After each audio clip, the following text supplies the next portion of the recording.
I'd like to nominate Mrs. Corcus to serve as the chair of the Hooksett School Board. I'll second. Yes. Cheryl? No. David? Yes.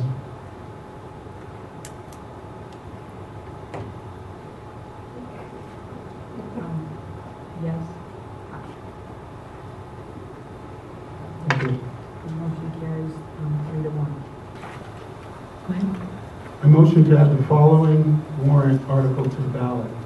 Shall the Hooksett School District increase the school board membership from 5 to 7 members effective with the annual election in March of 2014? At that time, 2 additional members will be elected, one for a 3-year term and one for a 2-year term. Thereafter, all members will be elected for 3-year term. Second. I'll call the motion to a vote. All those in favor signify by saying aye. Aye. All those opposed? No. Motion carries 3-1.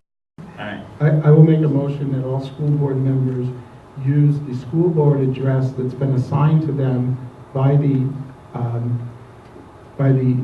SAU 15 administration and has the address SAU 15 contained in it.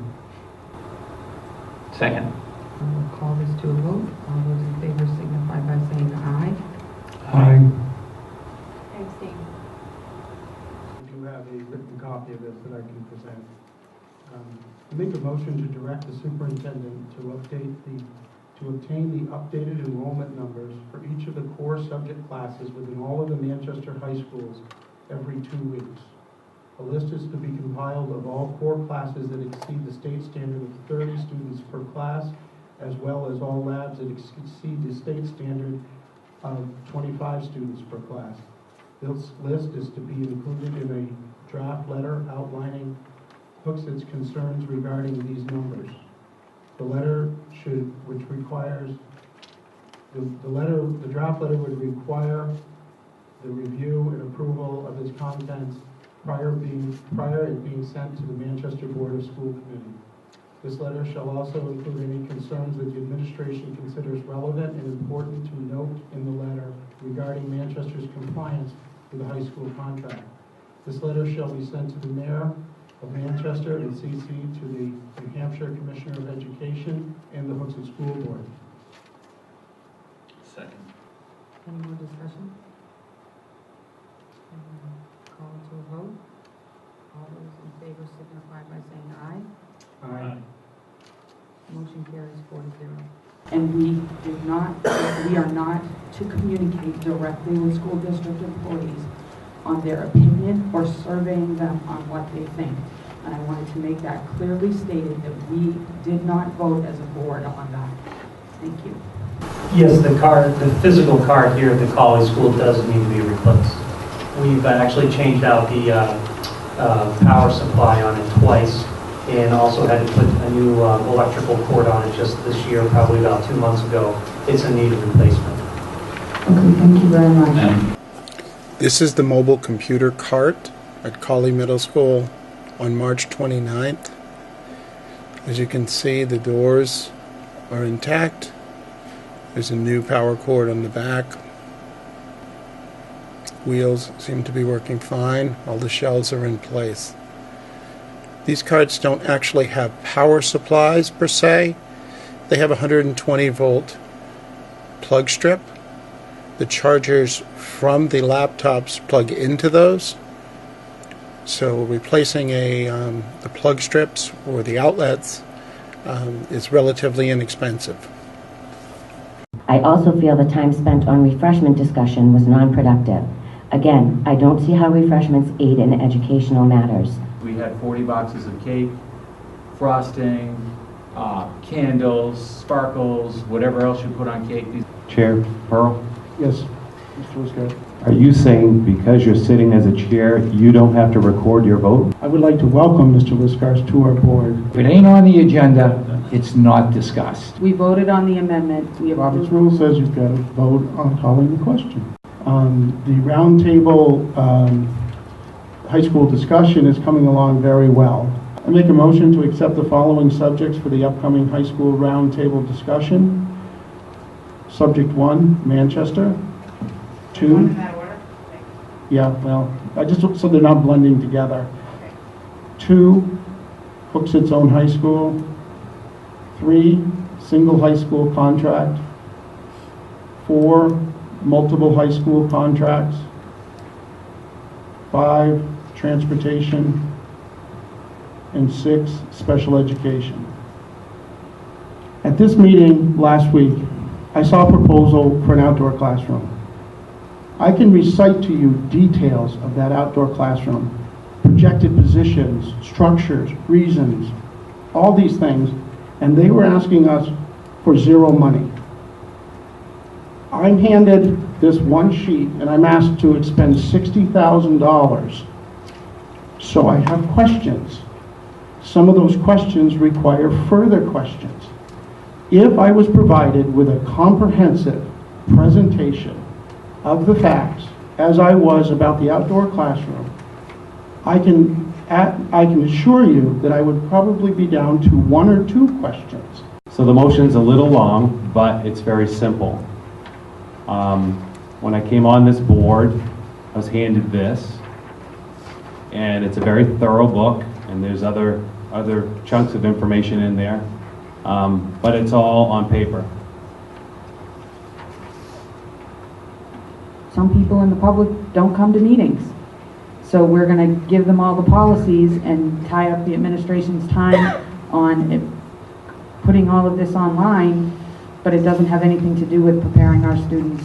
It's embarrassing for me to tell the children that are supposed to be learning about 21st century technology that I still have to flip through a manual to find out the policies and procedures I need to approve expenditures and policies that are governing the schools that they are in. I mean, If you put that in a high-speed feeder and scan that, that's going to be the easy part of that job. Organizing it is going to take a while.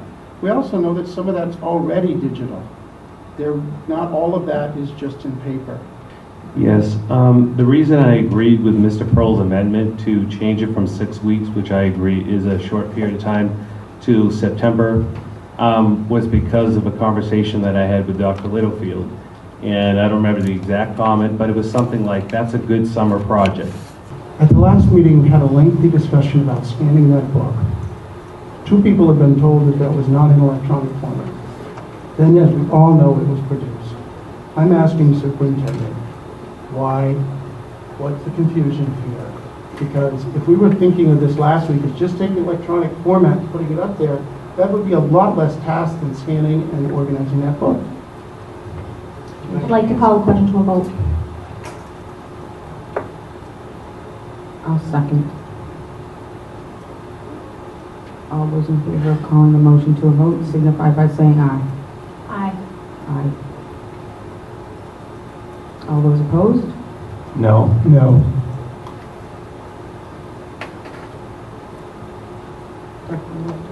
Yes. You were about to say something, Michelle, call the motion to a vote. Well, let's sort of give a no-spin answer. And answers need to be in context. The idea of an online policy book, I first had a discussion with Mr. Lisgards at the time that I handed him his policy book. And during the course of that conversation, he mentioned, and for people who haven't seen the policy, well, you have the policy book with you. It's like a 50, well, it's a hefty document. During the course of that conversation, Mr. Lisgards asked about it being done electronically or being put online. As new board members came in, it would be much more convenient. And I believe that I said, I wholeheartedly support that, and it would be a great summer project. The motion that came before the board was to scan Give me a second.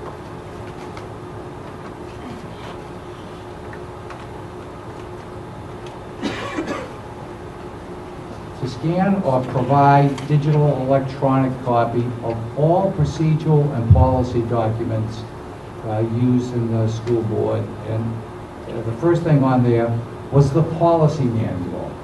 What I said is the policy manual does not exist in electronic format. And the policy manual does not exist in electronic format. It does not. The 270 policies as individual Word documents appear to exist. But the policy manual does not exist in electronic format. Putting it into an ebook format that would be searchable and comply with the National School Boards Association cataloging system would be a task that I was more than willing to do over the summer. I supported it 100%. I have tried very hard tonight to be a good boy. I've like stared off into space. And it's late and it's hard. We're all very, very tired. But I was very, very clear that the policy book does not exist in electronic format. What Mr. Liskars has posted is not the policy book. When I was asked under Right to Know to produce the policy book, I said the same thing. The policy book does not exist in electronic format. So we've gotten into this era of precision. And I'm not playing games with it, but if I'm asked to do the book, and I say the book doesn't exist in electronic format, it doesn't. And no matter how we spin it, it does not exist. I don't want to hear a counter to it. It does not exist. That's why I said it doesn't exist, because it doesn't.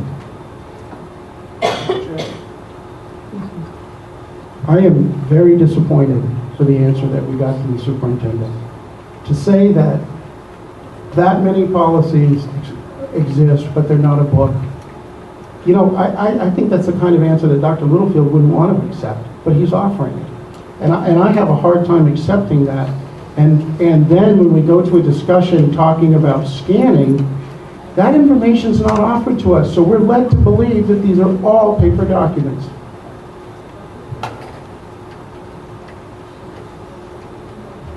If I might, Madam Chair,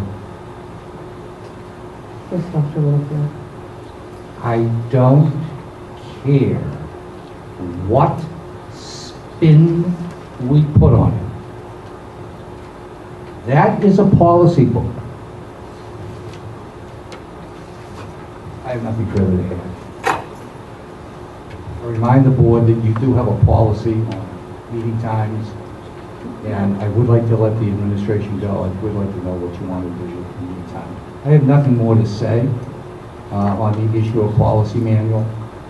You cannot recreate history. It doesn't exist electronically. There is a foundation upon which, you know, one of the things that I did when you were speaking, Mr. Curl, is I was so interested in what I had to say that I opened my mouth, and I apologized immediately. I feel the same way when I want to say something, Mr. Liskars, and the hand goes up right away, and I have the sense, probably wrong, that what I'm saying isn't being listened to. So I take the same type of offense that I would have taken if I were you when I interrupted you. I just don't think I'm being listened to, so I have nothing further to say. The book does not exist in electronic format. you can't produce the individual policies. As it turned out, and I have to finish. The motion was to scan the policy manual and make it available online. So it had nothing to do with individual policies. It was the policy manual.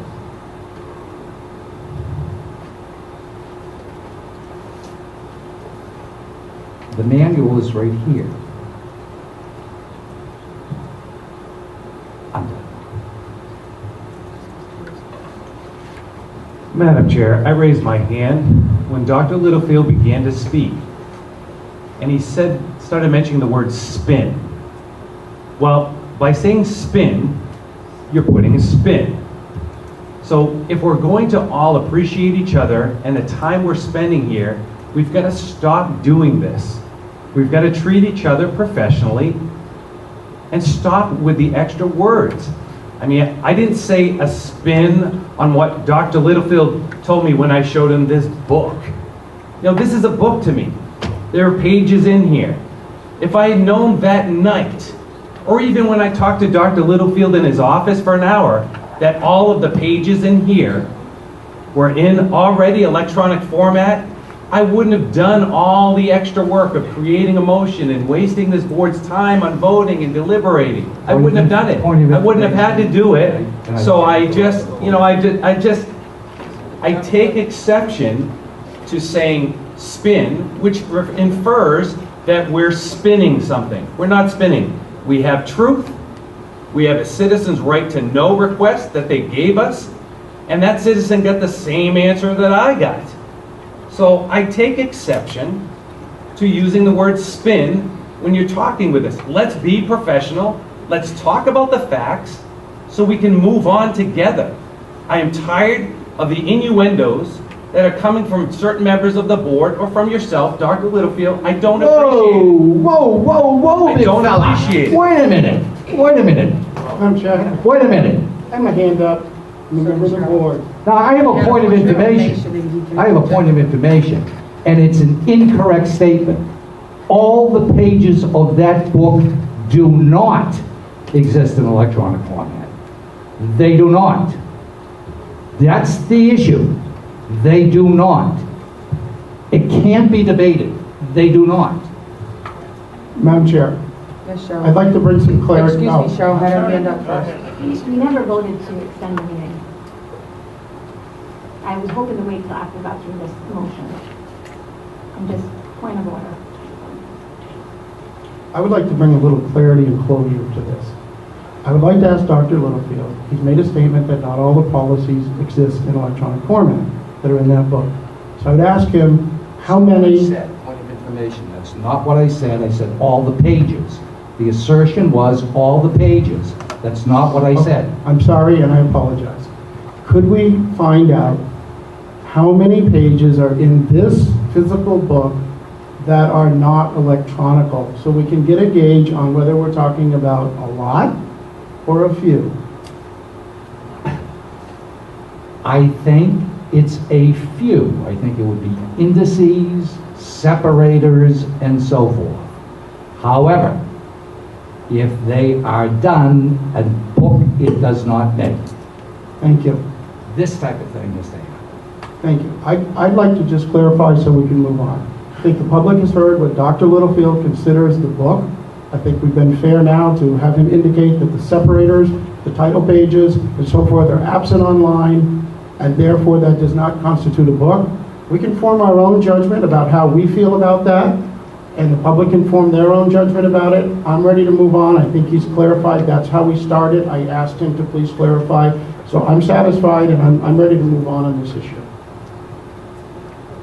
I've only been to 2 meetings, and I've got the chair of the board I've just been elected to telling me, please do not copy this manual without a vote of the Hooksett School Board. Do so will put you in violation of policies BBAA, AFA, BBD, BGC, BGE, BCA, and BBBD. That sounds pretty darn serious to me. Together, hey now people, because together we will stand, every boy, every woman, and man.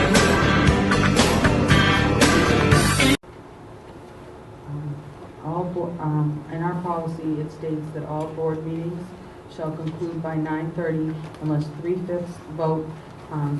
The items will be not completed will be referred to the next scheduled board meeting. Motion to extend the meeting. At 9:45, I adjourn the Hooksett School Board Madam meeting. Chair, I had a motion on the floor. No, not when I started. I'll second that. The meeting's been adjourned at 9:45. I was speaking, I had the floor, it was not recognized, the meeting's adjourned. Okay.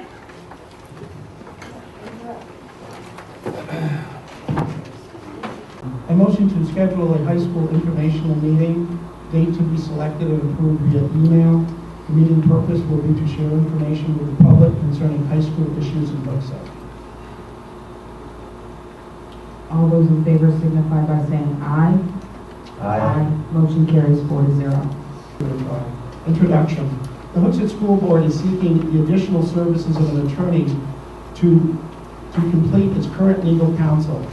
We are seeking a skilled contract attorney to negotiate possible tuition agreements with area high schools. Submission process. Costs should be quoted on an hourly basis for services provided. Proposals may be submitted via email or U.S. mail. Proposals should be submitted before June 1st, 2013 to the Hooksett School Board, SAU 15, 90 Farmer Road, Hooksett, New Hampshire, or the email address of the school board. Questions regarding this RFQ should be submitted to the chairperson of the Hooksett School Board at that email address. Selection. The Hooksett School Board will review all responses received by June 1st, 2013. Candidates will be asked to meet with the Hooksett School Board. The school board will then make their choice of attorney. Requirements. The successful candidate will be certified in New Hampshire attorney who is familiar with New Hampshire educational contractual law. The attorney and its firm shall have no valid perceived conflicts of interest with the school districts of Manchester, Bow, Pembroke, Pinkerton, Goffstown, or Londonderry. The attorney will represent the Hooksett School Board in possible future negotiations or possible construction of tuition agreements if in these proposed high schools. Legal services required. The services will be limited to the negotiation of possible new contractual tuition agreements and the preparation of warrant articles related to those agreements if necessary, presented for possible approval to the town voters. Services will not be required for the school board's current tuition agreement or any current legal issues. All of these legal issues will be handled by the school district's current counsel. Timeline.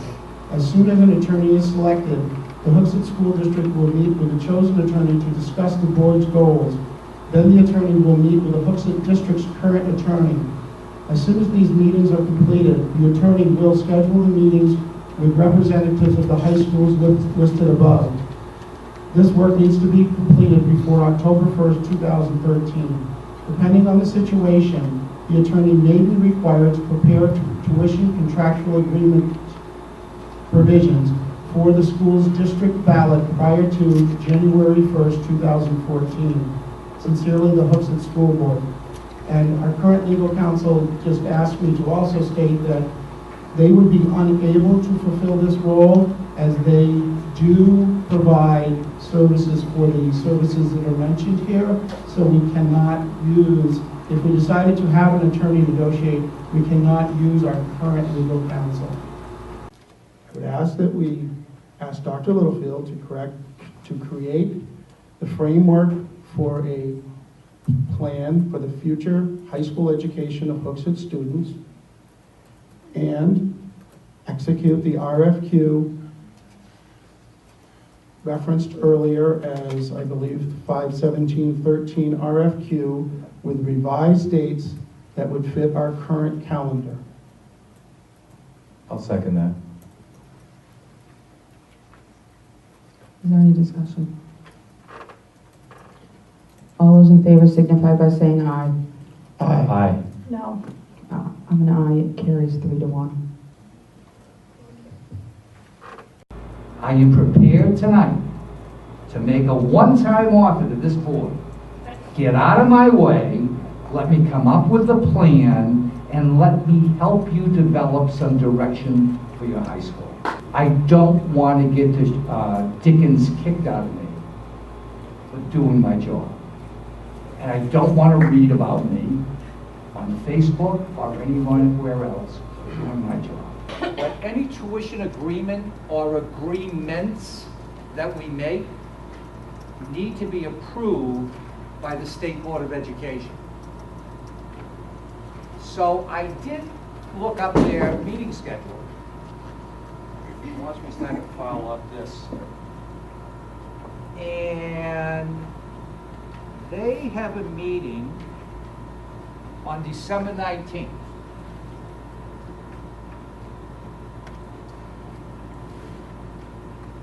The tuition agreement needs to be submitted to the commissioner for her approval about a month before that.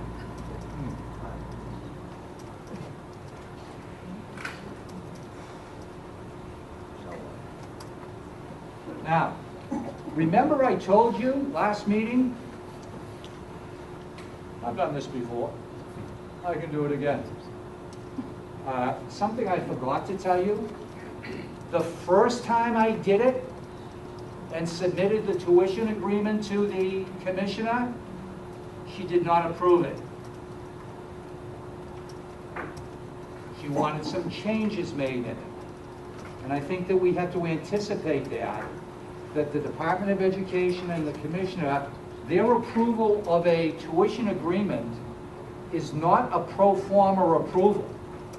They actually read these agreements, comment on the agreements, and ask questions about the agreements. So to be really, really safe, we would want to get our tuition agreement or agreements to the state board for their November 21st meeting, just in case there are any issues with it, which means we'd want to get the tuition agreements to the commissioner by mid-October.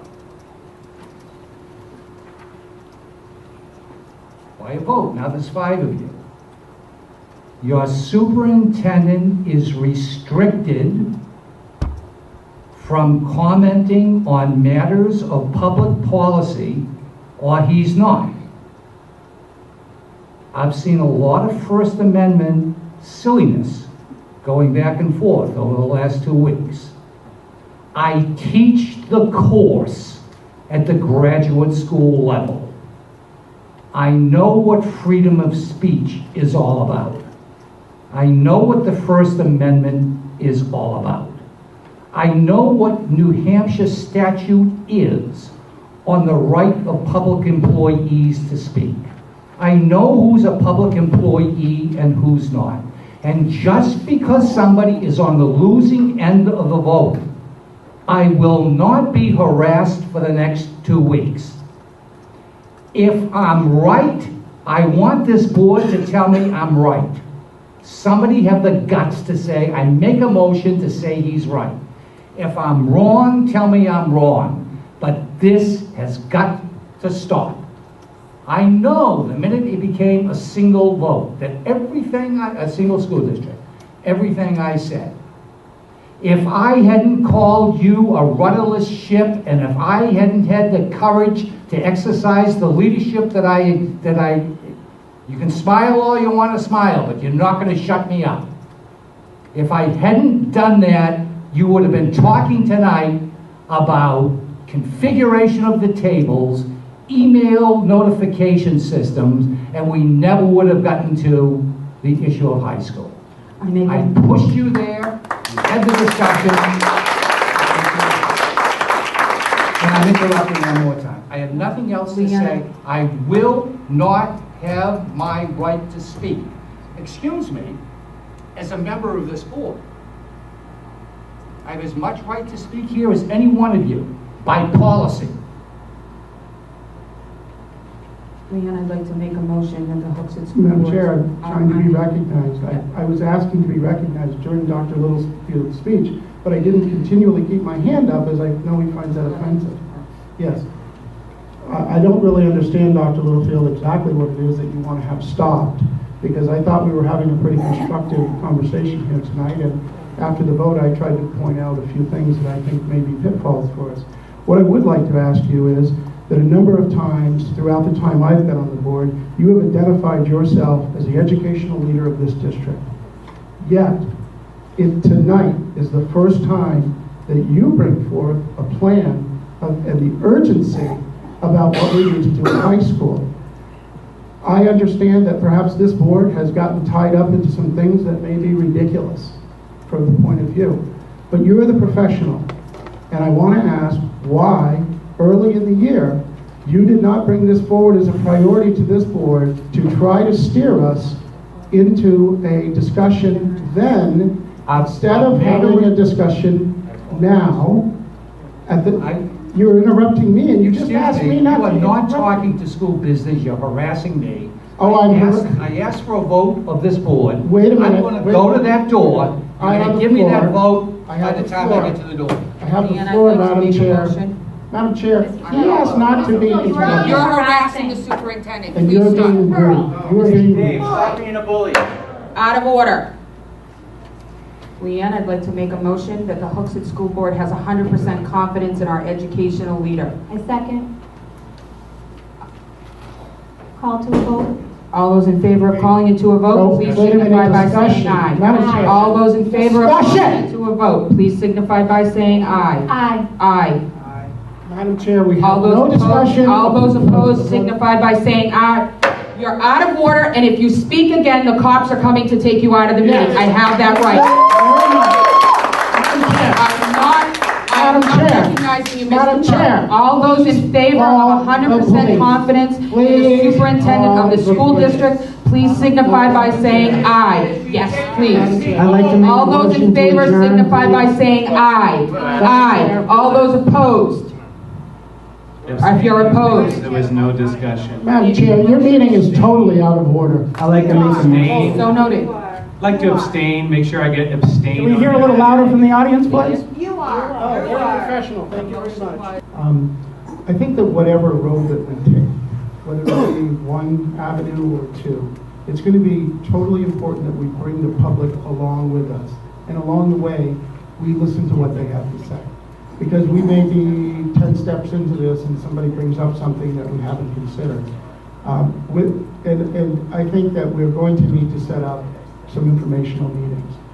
We do have one on the 27th, but what I am proposing, and I'd like to make a motion, that we form a high school informational committee made up of a school board member and community members. If I get a second, I'll speak to that. I'll second for discussion. Is there any more discussion on this motion? I'm going to call the motion to a vote. All those in favor signify by saying aye. Aye. All those opposed? Opposed. Opposed. Yes, Mr. Wisconsin. I'd just like to go on public record to say that I'm actually the person that sent that email. And apparently from Dr. Littlefield's explanation and Karen's explanation that I've made a mistake. And I'd like to apologize to them for making that mistake. I'm always learning. And so obviously I've learned something new here, which is good. I was basically surprised by kind of the whole agenda on this meeting from our last... If you're administering an apology, that's fine, but we're not getting into a discussion about psoriasis. Oh, no, I was just... You're out of order. No, I'm not out of order. You're out of order. The chair says you're out of order. Oh, okay. That's the right of the chair to say someone is out of order. If you're apologizing for a mistake, that's fine. We're not getting into a debate about the agenda. I was just going to complete An my apology with a but is not an apology. Are you There was no but. apologizing to the superintendent and Karen? There was If no not, but. you're out of order. There was no but in my apology. We have a 5-minute recess.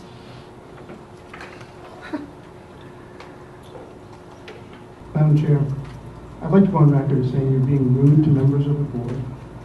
And to clarify, at the last meeting, we discussed creating a business meeting here.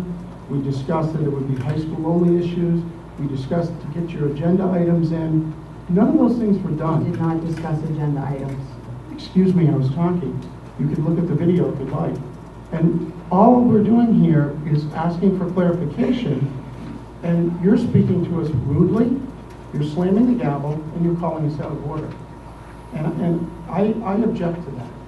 Thank you. Well, I object to being publicly bullied. So, Excuse me, Madam Chair, when did that occur, Madam Chair? You just said you were publicly bullied. Are you talking about me? Obviously.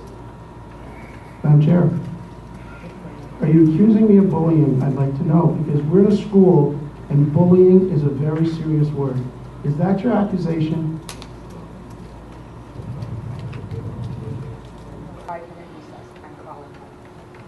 Madam Chair, yes, Mr. Paul. before we move on to the high school business, I would like a little clarification on the rulings of out of order. They seem to be inconsistent, and it seems to be that dissenting opinions are being ruled out of order. I think it's causing some stress on this board. Could you please speak to why you're choosing to call people out of order when clearly they're not?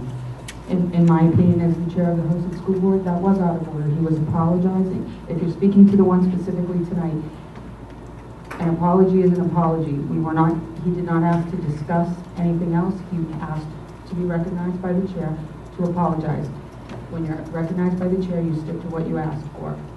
I'm not having a discussion about this. Excuse me, Madam Chair, but I think we need to have discussion on this board. Mr. Liskars did not ask to be recognized to apologize. Mr. Liskars asked for the floor.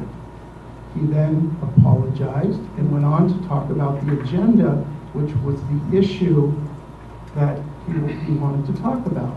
And he is in no way out of order. And you can say that it's your opinion that he's out of order, but you provide no rules or practice for him being out of order other than you indiscriminately saying he's out of order, as you did to me in our last meeting. Indiscriminate. So could you please tell us what it's based on? I did. You don't like it?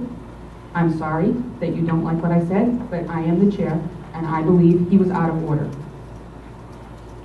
You provided no Mr. reason Liskars. or rules. Mr. Liskars. Just on that subject, Mr. Pearl makes a great point that I didn't ask to be recognized to make an apology. I asked to be recognized to have the floor. In that, I was apologizing to Dr. Littlefield for an obvious mistake I had made. And then you continued by blasting me for an agenda you don't agree with. I'm sorry you don't agree. Ma'am, I'm sorry, I didn't blast you for anything. We are here this evening as a Hoosac School Board to discuss our high school issues. Are we going to discuss for 26 minutes that you don't like the agenda? I'm asking you. Madam That's Chair. a yes or no question. Well, I have more than a yes or no answer.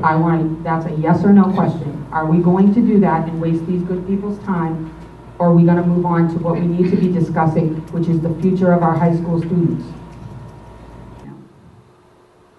Madam Chair, in the spirit of what I've heard from the audience tonight and the work that we've been doing, I'm going to propose an idea that clears up a multitude of issues that we have.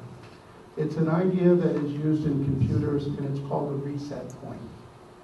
And I would like us as a board to go and pick a point back in time before we indulged in policy changes and all of this, and start from that point and try to work together as a board.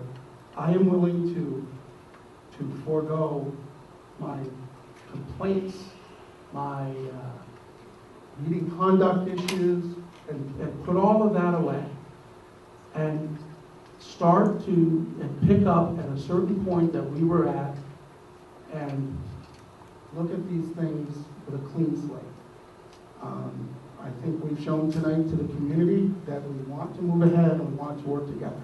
The only reason I bring it up under this issue is it's another twist. It's another thing that we're gonna do here, and frankly, I've just had enough of it. I would like to just go back to a point and see if we can start from that point, retract the policy changes that were made at the last meeting, and pick some point that we can just pick up from that point and move forward. I'm willing to extend my hand to you, Dr. Littlefield, everybody on this board, and move forward. But I don't agree with this. This is already stated in the law, but see, there I go. I'm going to start arguing about this. And there we go. So But we don't have a policy on email. it's my understanding, though, that it's in the RSA. So I'm just throwing that out there as a suggestion because so far this meeting has probably been one of our most cordial meetings. But as I'm looking ahead at the agenda, it's rough water. And I just don't really want to go there. And I think this is the point of the meetings, to bring this up and see if there's some things we can just say, those were tough times and we're gonna leave behind. Madam Chair, I am wholeheartedly behind David, what he's saying. Again, I think we had a real productive meeting tonight. Everything's went very well. I was actually going to make a point of saying that on the budget committee issue, David was very chivalrous, is the term I was looking for. So again, I'm all in favor of, I'm a glasses half full guy. I would like to pick a point and move forward from there and not. Year or so, and I think it sounds like we all want to heed those lessons and move forward, so I would support that. I agree with David too, and I'll speak personally on this. You know, coming from the business world into the public sector is a whole different animal, where email is used not only on a daily basis, but minute by minute, because everybody wants to make sure they're very clear what their understanding of a certain subject is. But we're guided by law and we're guided by our own policies. And so I agree. I'm ready to extend my hand to all the board members as well. I think we have some very, very serious issues now ahead of us after our last dispute with Manchester. These money issues are going to affect our children, and we have to be very smart about how we do this. So I think the time we spend on that is going to be extremely important and less on these other issues. Thank you. We'll withdraw my motion about policies regarding the use of email. I'm sorry. I'll withdraw the information about the use of email. So, Madam Chair, if I may, I would like to just go through the agenda and offer things that I am willing to forgo. The one thing that I have on my mind is the 3 policies that were changed at the last meeting. I have no problem if those proposals want to be brought up and sent to a policy committee and we can have an open discussion about them, but I would just rather reset them. On here, things that do we want to go through, I'm just asking because those items that you're asking for are not on the agenda. Do we want to go through the agenda and say we all agree we're not going there, and then when we get to the bottom, address the issue that you have with policy? Well, yeah, what I was willing to do is, I'm willing to go through the agenda and tell you things that I'm going to be willing to give up. I'm just kind of giving you a preview of what I'm looking for, because if what I'm looking for you're not willing to do, I guess it would be frivolous. So if I may proceed, I would be glad to do that. I'm willing to give up G, formal complaint, H, meeting conduct, policy book, request for legal quote, I think we're done with anyway. High school informational meeting.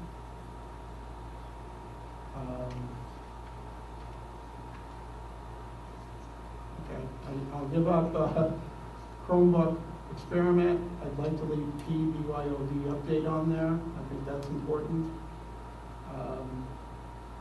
So, looking at the agenda, I'm willing to forgo some of those things. I'm willing to forgo those things that I mentioned.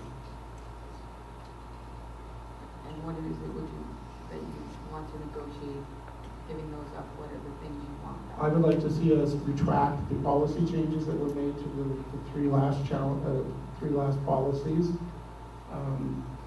And I would like us to all, agree that we will consider everyone as we're planning meetings and moving forward. That we will, give some latitude as far as we did tonight. As soon as somebody said they had something, we shifted. I think we did well with that. So that's really all I'm looking at, and to just try to put some of the issues that we have on this board that keep coming up, and it keeps us separate. And I'm willing to move past that. Madam Chair, I had requested an agenda item that I don't think appeared on the agenda. It was a consideration of the proposals that we got from legal counsel. We're not in need of legal counsel at this time related to an RFQ. And that was to be part of either of our other high school discussions. Madam Chair, I asked for it to be put on the agenda based on the policy that we reverted to. And I made the decision that it fell in within other high school issues, or it was part of our discussion last evening. It depends on the will of the board. So when are we considering it? We're not in need of legal counsel. That's your opinion. Well, the will of this board has been for us to go to a single contract with one school, and our superintendent hasn't revealed to us that he is able to do that with our current counsel. Madam Chair, according to policy, I asked for an agenda item to be put on. Yes, and that the policy states that I can have that agenda item put on. Yes, and it is the chair who creates the agenda, and if it is deemed that it is not something necessary, it is not on the agenda. If Well, the will Madam of the Chair, board, I'm getting a little sick of you being the dictator of this board. Because when I follow policy and I want to discuss something and you don't agree with it, you're now saying that you intentionally don't even put it on the agenda. How do you know the rest of this board doesn't want to talk about that? How do you know we don't agree with it? It is not on our agenda this evening. If it is the will of the board to add it to the agenda, they can do that. The will of the board is not needed to add to the agenda. We went over this. The next item on the agenda is instructional time schedules and the approval of them. Dr. Littlefield, do you have a presentation related to that? Madam Chair, I object. You're We objecting? are trying to act like a board here, and when rules are just put aside because you say something, we hear nothing from the rest of the board. I got no support down here that says I can have an agenda item put on. Nothing. What I was going to say is, Madam Chair, was I didn't remember David asking for that last week. I did think it was going to be part of the discussion last night. I didn't know why it wasn't. So this item he wants to discuss, whether it be, it didn't happen last night for whatever reason. I thought it was part of high school too, maybe it wasn't brought out on its own. But again, I'm not sure what the policies are about folks adding things to the agenda, etc. But again. Yes, and I appreciate that, Mr. Dedlow, and I think how we really need to fix this is to have a chair that doesn't arbitrarily remove things from the agenda that she doesn't agree belong there. That we follow, that our chair follow policy as I would if I were the chair sitting on this board right now, whether I agreed with the idea or not. She just made the statement that she excluded it because we don't need legal counsel. She made a determination that this board does not need legal counsel. That is our determination. And let's move on. Okay, I asked that this document be put up on the projector. No.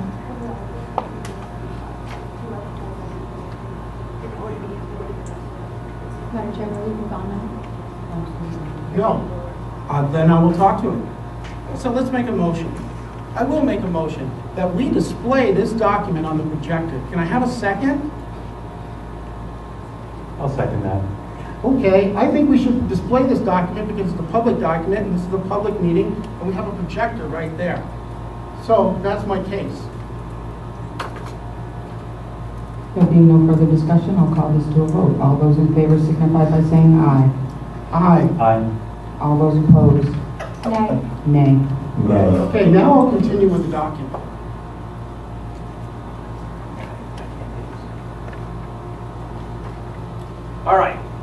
out of order. I don't care.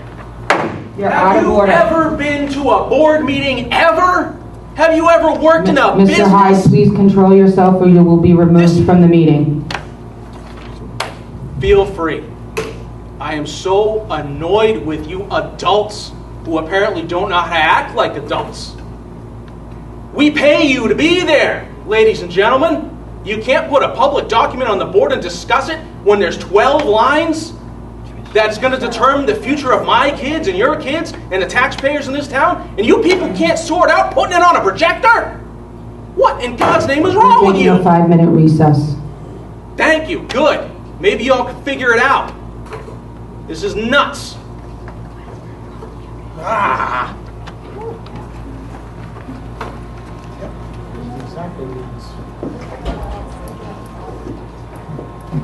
They know damn well they're wrong. They just refuse to admit it.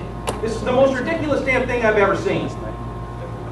$7,000 a year I pay in taxes for this? I'm getting a little concerned for my safety. Can you do something about that? I don't know. Children. Yeah, I'm feeling a little bit concerned for my safety. What we agreed to conceptually was our upperclassmen would stay where they are. No one will be compelled to move from where they are. And that in the fall of 2014, Pinkerton will accept all our freshmen, but Hooksett would be allowed to assign up to 75 students to another public high school. So, if I can, because we do have an audience, essentially what it would mean is if every 8th grader wanted to go to Pinkerton, they would guarantee us that they would take every 8th grader. But that the Hooksett School Board could assign up to 75 8th graders somewhere other than Pinkerton. If that's the direction we go in, I'm going to have to know real soon how you want me to proceed on how I identify and move forward on that other than Pinkerton option. Ask a question about Yep. the, I mean, yes. you said 2014, and maybe you're getting into it, but is that in concurrent years also? No, Oh. no. So that would be the first year of our contract. In 2015, they would guarantee us that they would accept all our freshmen, but that Hooksett may assign up to 65 students to another public high school.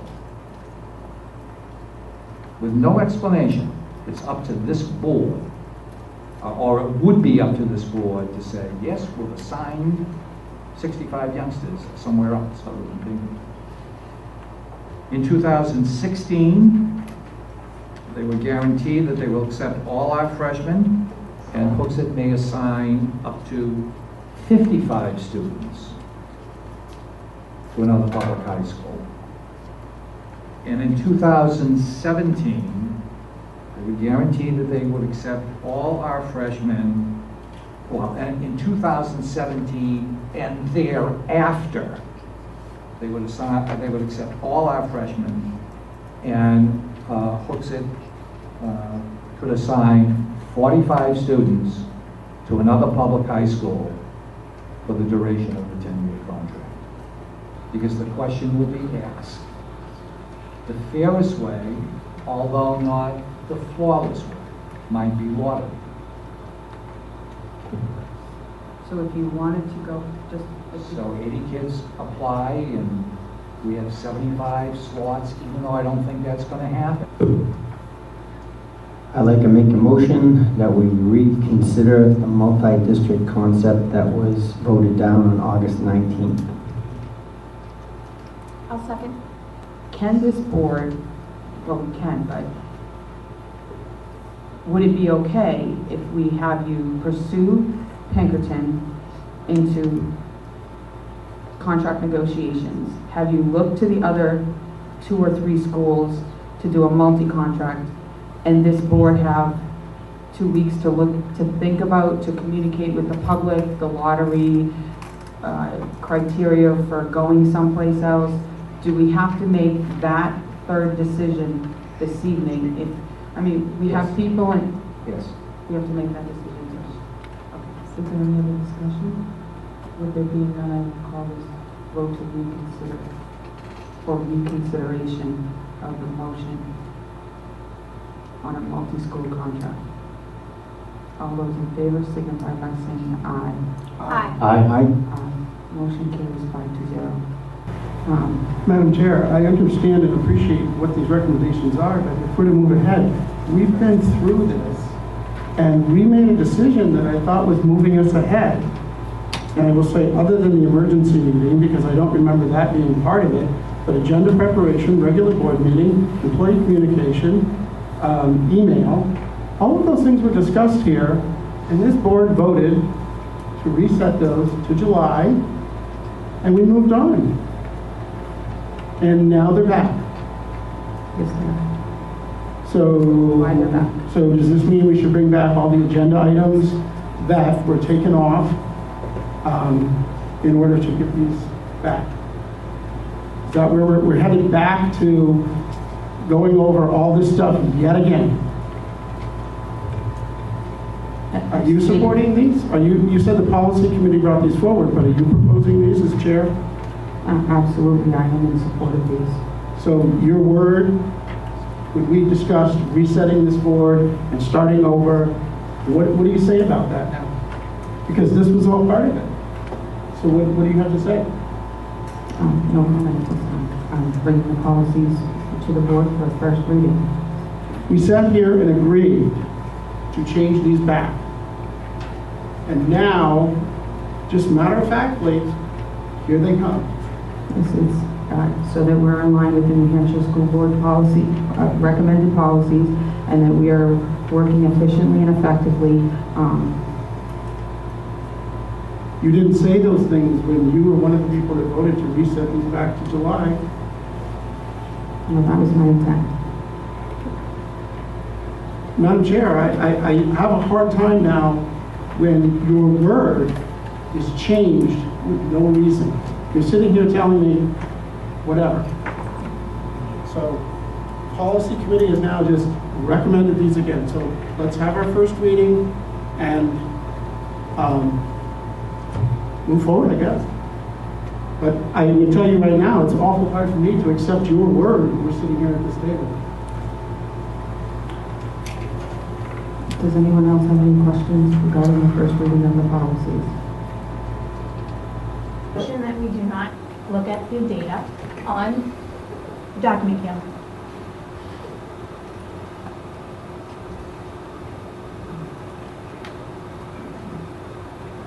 I'll second it for discussion, I guess. I just asked you a simple question as to what it is that we were going to look at. I don't think that that's unreasonable. Cheryl, when you brought the fact sheet forward, you just handed it down the table. Nobody asked you what you were going to hand out and where you came from or anything like that. And I explained it. And yes, and I'm going to explain what's on I'm here. asking you to explain it. And I'm going to explain what's on here. My point is, if we didn't vote to accept this, we wouldn't have voted to accept it. If we wanted to end discussion on it, we would have ended discussion on it. If I put something on the projector and you all want to end discussion on it, you can end the discussion. But I'm not going to sit here every time I have something that I've worked on and compiled and answer questions to decide whether or not it's going to be shown on that screen. Well, if it's something that you did as a private citizen, then no, I'm sorry, it does not belong here on this board. Cheryl. Mr. Liskars. Cheryl, I just want to say, I just think to be fair and to be honest with you, we've come a long way on this board. I don't want to go backwards. And we spent a meeting, I think, 10 minutes preventing Mr. Pearl from putting a document on the overhead projector. I think we got to get beyond this. I would say let's let him put up whatever he's got to put up. If we don't approve of it, then we just say, okay, we're all done with this discussion, we'll move forward. But I really don't want to keep treating board members differently. You made a great point on your list, which I thought was a great thing. But there was no preparation for that in the packet. You just brought that, and I commend you for that. So let's just give that same opportunity to Mr. Pearl. That's all I'm saying. That wasn't collecting data as a private citizen to bring I to the don't know board. what I was Mr. Pearl working as has. a board member and presenting it as a board member. Exactly, I don't know what he has, and that's all my question was. Cheryl, we've had this discussion many times, but every time we leave this room, we're private citizens. So when you wrote this document, you wrote it as a private citizen. You wrote it, or you wrote it as one board member. So when I do research at home, yeah, I'm doing it as me. Now, I bring it to this board. If they find it beneficial, they find it beneficial. If they don't, they don't. But I don't see, if we say that you can't bring anything that's done in your private time, then we're going to bring nothing unless we sit here and look stuff up at night. So, We call the question. How does the board feel? All those in favor of calling the question, please signify by saying aye. Aye. Aye. I Okay. Does that mean discussion's over? Mm-hmm. Yes. Fine. Could we reread the motion, please?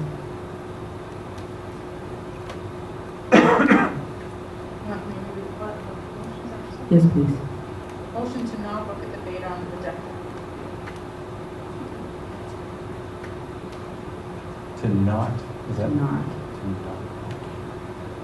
I don't believe you can have a motion in the negative according to Robert's rules, but I think we need to think how we're going to vote here. So a affirmative vote bans me from putting this up there. Is that correct?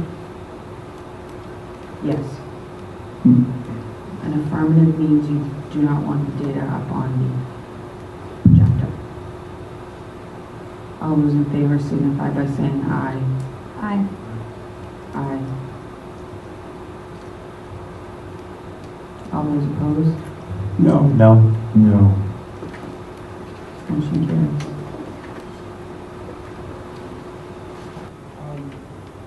I don't think we have any update on the GIS thing that we got Brofield. I didn't hear anything, but.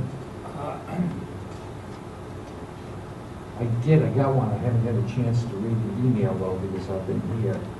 But I did run into Becky, and I think that the routing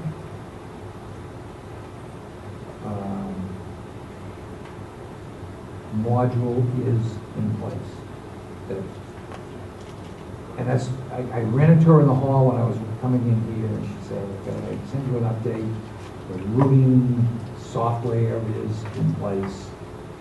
And I just found out at 4 o'clock this afternoon. I Okay, so don't we think could she- have that possibly for our For the meeting. 15th, yeah, I'll have her update me.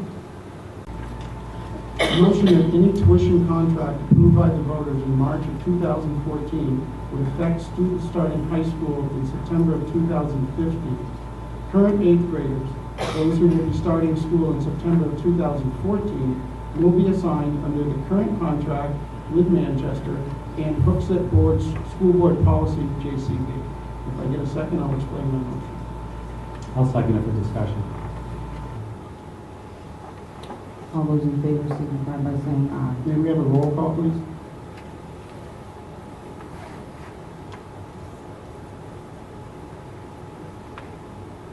John Lestars, Yes. Cheryl Atkinson, No. David Pearl, Yes. Bill Denbo, No. Tricia Gordon. I have two sons who are in 6th grade here at the Poly Middle School. I am a student at Southern New Hampshire University, pursuing a degree in education. As of today, I am an employee of the Auburn and Candia School District as a substitute teacher. I'd like to make a motion. If I get a second, I have a handout here. I'd like to make a motion that we create a high school negotiations subcommittee. If I get a second, I'll speak to my motion. I'll second for discussion. In line with the way that we negotiate our teacher's contract, and the way that we negotiated our agreement with Manchester, I feel that it's crucial that we have, I'm calling for 2 board members to be on this team so that they can have their perspective in these negotiations and come back to the board and take the board's position. I know Dr. Littlefield is out there, but like I said, with other negotiations of this kind of magnitude, this has been the common practice. And I think so that we're fully transparent, we should engage in that so that we can have a committee that is actually meeting with the attorney and with the other schools as this process goes forward. First of all, I believe probably a lot of the negotiating portion of this is already in the works or being completed, no, not at the final stage, but being completed. And also, one of the things that we did at the outset was retained a new attorney. So someone has, again, a new set of eyes, I guess different than Gordon, was one of the aspects, I guess, and also he had conflicts. So with Dr. Littlefield there, again, I'm not big on the hand-holding, so I think between the attorney and Dr. Littlefield have done a lot of their work already. I don't see the benefit of putting a couple extra folks in there. If there's no further discussion, I'm going to call this motion to a vote. All those in favor signify by saying aye. Aye. Aye. All those opposed? Nay. No. I'd like, all those in favor of putting question 2 on the survey, please signify by saying aye. Aye. All those opposed? Nay. Nay. I'm going to remove my document right now. I'm not going to go through this process. Was the vote 2-2, 1-3? It was 2-2. Madam Chair, when someone takes the time to make a motion and there's a dissenting vote without any discussion, you're not doing a service to this community. This board is an abomination. You can say whatever you want, but you're not even discussing the issues for the survey. You're not even willing to discuss your own statements that you make here in public. And you have nothing to say for it, do you? He's the only one that came prepared. No, he's not. I actually Then came why here didn't you do it? because Because now we're going home. Right? Because we can't work past 9 o'clock. We've got to make another meeting. And you know what, the next meeting? the Hooksett School Board Oh, meeting no, we is have adjourned at not 9 voted to o'clock. adjourn. It is over at 9 o'clock. We voted to Way to extend the solve the meeting a problem, half an hour. Tricia. It's a jam. Great. Now that the matter is closed in an ethical manner and move on. If I get a second, I will speak to my motion. Second. I'm getting notes from folks in town on selected facts, opinions, guesses on town blogs, Facebook related to the financial aspects of the agreement with Manchester. The purpose of these posts is non-constructive. What they do is unnecessarily creating uncertainty, doubt, and angst about the agreement. I think we need to provide folks with as much information about all aspects of the negotiations as we can without breaching confidentiality. Yes. Madam Chair, I don't understand how you're going to ask Gordon Graham to give you possible impacts from litigation. I think Gordon would be the first one to tell you, and even when he was advising us, that those were nothing in stone. What we have been asking for is what is the impact on what this board approved. That's in stone. It's at the DOE, it's done deal. So we can calculate that. Anything else is going to be a guess. And I don't think it's appropriate to start guessing what the cost of litigation may have been. Madam Chair, I'd like to move up item I, use of projector. I get a second, I'll explain it. Second for discussion. Aye. Opposed? No. Nay. John Liscars, 142 Hackett Hill Road, Hooksett. Leanne, Karen, and Marge, you guys get a pass tonight because you've been directed to attend this meeting. Everyone else sitting at these tables, I'm disappointed in you. Special meetings of the Hooksett School Board are exactly what they are. We said it enough times tonight, what the policy is BEB. Only business which is stated in the notice shall be transacted at the meeting. The only thing in the notice was planning for the high school public forum on October 29th. As soon as you change that, move the date, the meeting is done. David Pearl, 79 Main Street. I don't know how we can be an example for the students in the school that we're supposed to be overseeing when we put our own interest ahead of the rules that are agreed upon by this board to be followed. And when they're brought forward, no one is willing to discuss them. Mr. Liscars and I clearly stated why this meeting should have ended based on the policy and the written notice that was given. This may just be for the board, but kind of on Mr. Pearl's point, do we have something scheduled for the public? Like a vetting, if you will? Or are we just planning on the public participating in public input at a meeting before we vote? I don't believe we have a public vetting schedule. So would we like to do that? We'd like to schedule a meeting so that the public can come after reviewing them for a couple days and then ask the board some questions. We have a meeting on the 19th, so there will be some Right, so there. my point was public input before the night we're going to vote. Is that the night we're voting on this, or? So I would make a motion for the board to hold a special meeting in between when we receive the MOUs and contract to become public information and our next board meeting to give the chance for a public to review and ask us questions. I'll second that. So the reason I'm making this motion is, when we had the Manchester agreement, one of the things I voiced with that agreement was I voted no, not because of the contents of the agreement so much, but just for the opportunity for the public to have their input, to make sure we didn't overlook anything. And since we signed it, we've had a lot of questions come in, and we've reconsidered some things, and some things missed our observations because it all kind of happened fast. This is sounding like the same kind of thing again. We're going to get these contract and MOUs, and very shortly after that, quick review, we're going to vote on. And this is the educational future of all of Hooksett kids. It's very important. It's very important that the public have time to read them, ask us questions, and hopefully we can come up with the answers for them.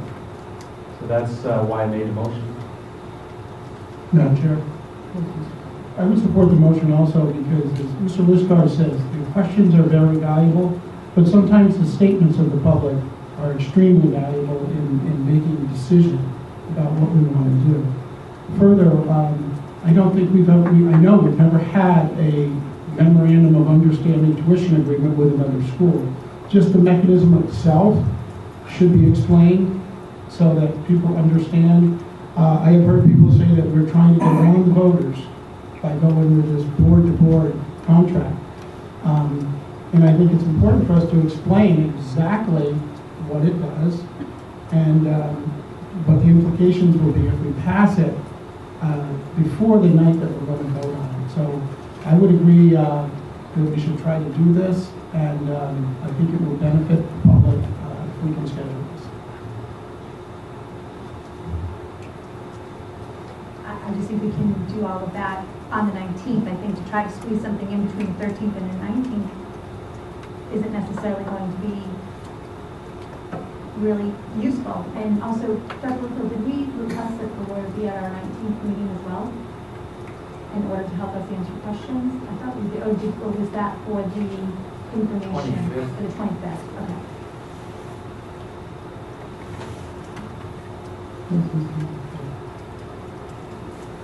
Well, Mrs. Axton, There are no personal attacking, just. I'm not, just, Madam Chair, I said a fellow board member's name because I'm responding to what she said. So please don't accuse me of attacking. Thank you. Mrs. Axton, I think with what you just said, it depends on what side of this table you sit on. If you're sitting on the public side, and we're about to make a very large decision for the children of the parents of this community, I think it's very important that they have an opportunity to vet the contract and the MOUs with us. Ask us questions, share opinions before the night that we're going to vote on it. I don't think that sounds too ridiculous. I think leaving the public out on this very major decision would be a mistake.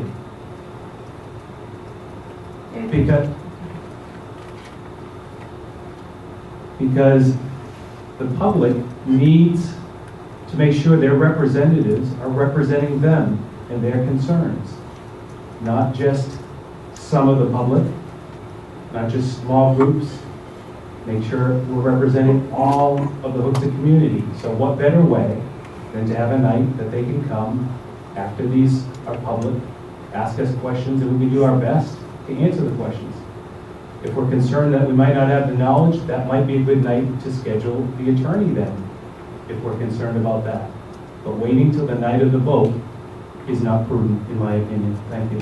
There's nothing to say that we're going to vote that night, though. So if we are hearing from the public that they're not happy with this, we don't have to vote that night. And I'm just saying between the 13th and the 19th is a very small amount of time to try to squeeze in another meeting. I just think that if we are hearing from the public and we want to discuss those things, there's nothing that says we have to, written in stone, we have to vote that night. So we are giving the public an opportunity to vet it. Mr. Dunlop? So the way I look at this is, we're paying Dr. Phil, and we got an independent attorney to look at these agreements and work them out. Phil and him are both professionals working on our behalf. We get the agreements on the 13th, like David just said, and Phil backed him up that they will be public. On the 19th, folks have the opportunity to chime in. You guys have seen in our non-meetings, I'm not saying about the non-meeting, but the extent of these agreements, which isn't anything complicated. It's like a couple of pages, just so all you know. The difference between this and the negotiated agreement with Manchester was that we couldn't release anything because of the legality of it, and in the mediation process, obviously, items that happened during there can't be disclosed because people wouldn't do mediation if everything was public. So I think we're fine as we sit. If we get everything out there on the 13th, we have 4 or 5 days to review these. It isn't like we're reviewing budgets like we were earlier tonight. It's a very quick read, and folks can chime in on the public on the 19th. I think we're fine. So I disagree with you, Mr. Dembo. Having a short time in public input at a regular meeting where it's the will of the board, to Mrs. Axton's point, to make a vote that evening is not fair to the public. I think we can easily set up a special meeting. I believe the chair organized one recently that came together very quickly. So I think we could schedule a special meeting for the specific purpose of having the public review the MOUs and the contract. They have had no meetings with our attorney. They have had no exposure to these documents that we're now about to vote on and enact, not for, only our children, for their children. So If we could hold a special meeting for, what was it? It was for canceling, it was for canceling the public input night. That's what it was. So if we could hold a special meeting for canceling the public input night and pushing it till after we voted, why can't we schedule a special meeting to hear from the public? I think it sounds very simple, and I think the public would appreciate it. I would disagree with Mr. Dembo that the contents of the Manchester Agreement had to stay confidential.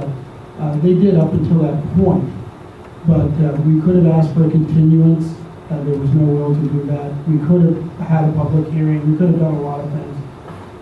Personally, there were 2 points brought up in the Manchester Agreement by members of the public after that vote that I had not considered, and I'll just go that far to say I had not even considered. And I'm glad I voted no for that. Had I heard those 2 things, I would have asked further questions, but because of the certain situations that those people were in, they were focused on aspects of the agreement that I was not. And that's why I think it's so valuable to have the public be involved and come up to this table and share their thoughts with us. So I'd offer a compromise. Why don't we make the 13th the public forum meeting, and then we can schedule a special meeting a few days after that with the express idea to vote. And That would be a great compromise. However, on the 13th, we have a non-meeting with our attorney, followed by an SAU board meeting located here at the Harley Middle School. I'm sorry, the next scheduled school board meeting. Did I say the 13th? The 19th, I'm sorry, I meant the 19th. So why don't we make the 19th the public hearing, public forum night, and then we could set up a special meeting a few days after that to conduct a vote. I mean, it would be a public meeting. I think that, you know, this is a big decision, and to say that we don't have time to squeeze in time to hear from the public, if that's the problem, well, we're the ones that have driven the timeline, not the public. The public has been asking for this for a long time, and we're the ones that have set up this timeline. So I think we should accommodate and get that in. Could you please read the motion on the floor? John Muscard's motion that the board hold a special meeting between the time the board receives the information and prior to the board voting to give the information to the public. Is there any more discussion on that motion? If there be no further discussion, I will call it to a vote. All those in favor signify by saying aye. Aye. Aye. All those opposed? Nay. No. Sorry, I wanted to go to another motion while we have time. I motion that we make our regular meeting on the 19th a public discussion of the MOUs and tuition contract that have been presented, and call a special meeting after that time to vote on it. I'll second that. We were starting to discuss this under fact sheet, and you asked that we wait to move it up to high school discussion. So I think it might be hard if John's motion failed to squeeze it in, but if we use that night to discuss that issue and notify the public, then we could call a special meeting with a specific reason for the board to discuss and vote on that issue a couple of days later or whenever. I don't think that special meeting would have to be a long meeting, but we could have that opportunity to bring it to the public before we vote.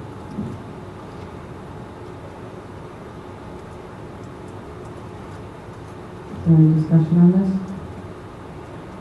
If there be no discussion, I will call this to a vote. All those in favor signify by saying aye.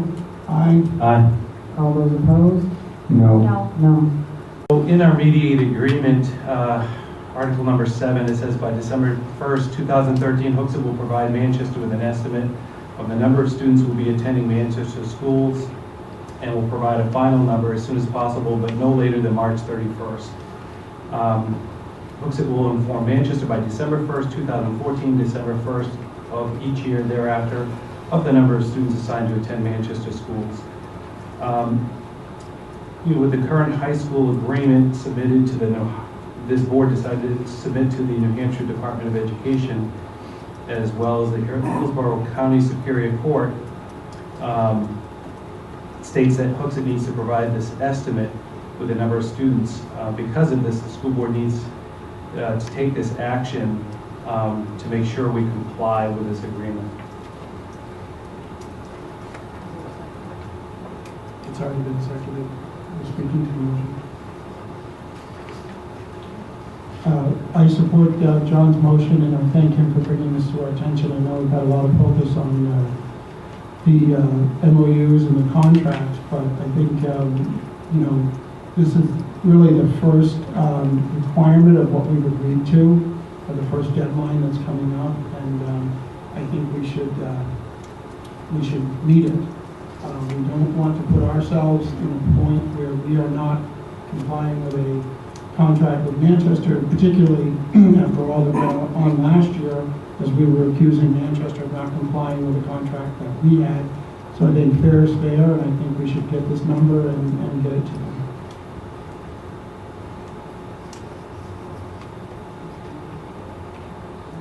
Is there any more discussion on this?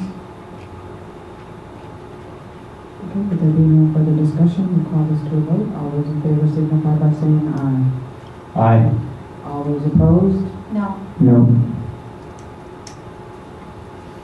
Madam Chair, I'd like to discuss how we are going to comply with the known agreement that was just brought up if we don't, we didn't support this motion. Is there another method by which this board is going to comply with our settlement agreement?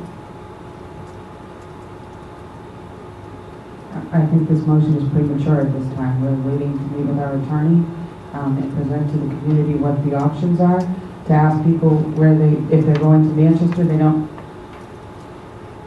don't have the plan on the table yet, and we're asking them to decide. I think we need to have the plan on the table before we force people. I mean, there are members of the community that are going out and doing their due diligence as a family to find their best options for their children. I think this is premature at this time, and we could ask Dr. I personally think it is, but we could certainly ask Dr. Littlefield his professional opinion. Dr. Littlefield, if we wait until November 19th, are we within our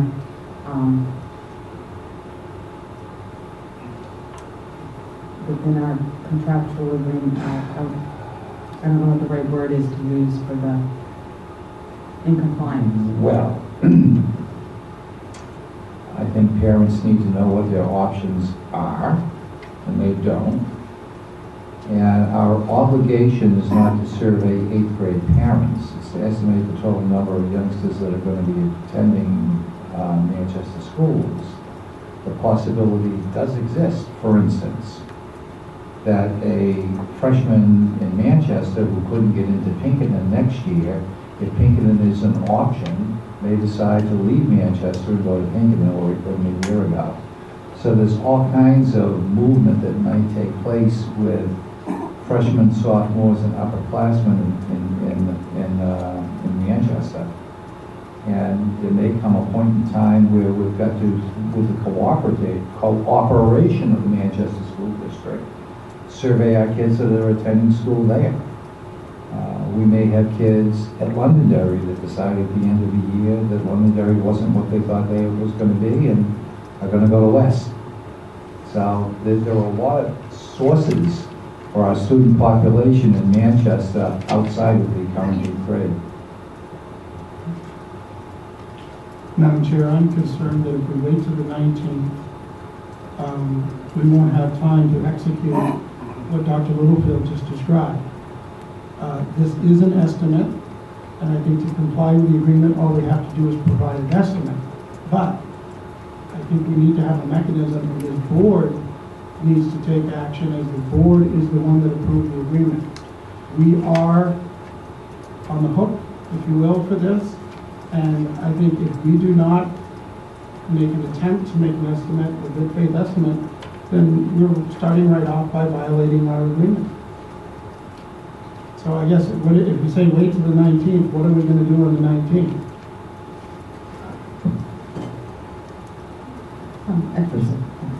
Oh, I'm sorry, go ahead. That's okay, I'm sorry. I think I would say easiest way to deal with this, I know Dr. Littlefield has communication, I'm sure, with the new superintendent in Manchester, and he can speak to her and work this out. There's no need for us to take any votes, etc. It's as easy as that. Madam Chair. Yes, Mr. Liscard. To Mr. Devo's comment, this is a mediated agreement, came from the court. This is not just something we do in the back alley and hash out with friends. This is an agreement that we have to comply with, and we are the board that we have to decide how we're going to comply with this.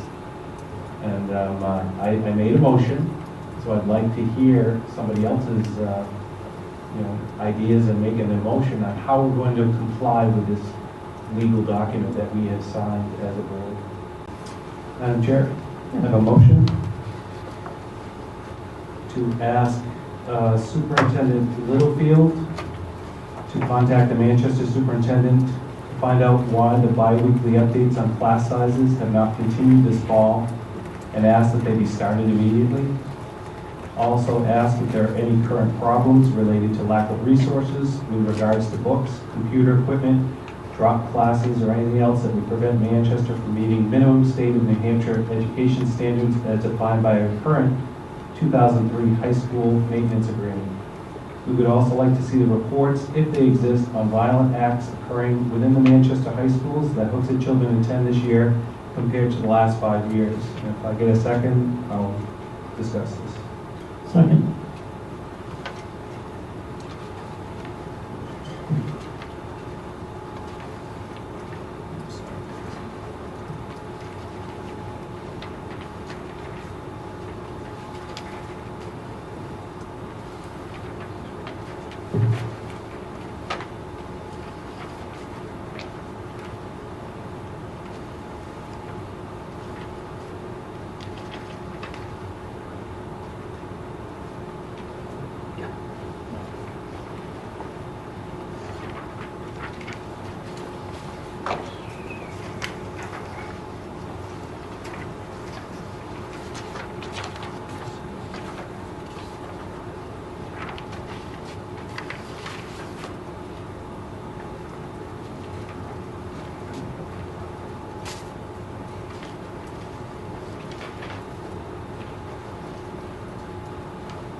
So included in the packet this week, thank you, Dr. Littlefield, for providing this October 18th update for the high school numbers. Just a summary, we have a total of 618 Hooksett High School students. And for grade 9, the freshmen, we have 144. And taking a look at that high school monthly enrollment data collected October 18th, provided by the administration, something became very obvious to me. Using these numbers and looking at two sets of data, I believe the Hooksett School Board has dropped the ball with regards to looking out for the welfare of the majority of Hooksett High School age children. If you take a look at the pie charts I provided from this data, at the overall Hooksett student population of public and private schools, we can see that 70% of the Hooksett High School age children attend Manchester schools. Taking a look at the data of the freshman students, you can quickly see that 50% of the graduating 8th graders from last year chose to attend Manchester schools, when arguably Manchester experienced one of the toughest teacher and resource cutbacks we have ever seen. This data clearly tells us that Hooksett families are still choosing Manchester schools in large percentages, and they deserve to continue to receive the attention and oversight that this board should be providing. This motion is simply an attempt to reopen the lines of communication and see what state the Manchester schools are in from the perspective of problems we knew about this past year, and give our full support to the Hooksett children attending Manchester schools. Finally, with the constituents I speak with who are generally happy with the Manchester schools, They all seem to agree that it would be better with less violence within the schools. I would like to find out if the Manchester schools keep reports on violent acts within the schools, and I would like to compare this with the last 5 years. If there's a problem there, perhaps this board could come up with ideas to share with our counterparts on the Manchester Board of School Committee to lower the acts of violence our children are exposed to.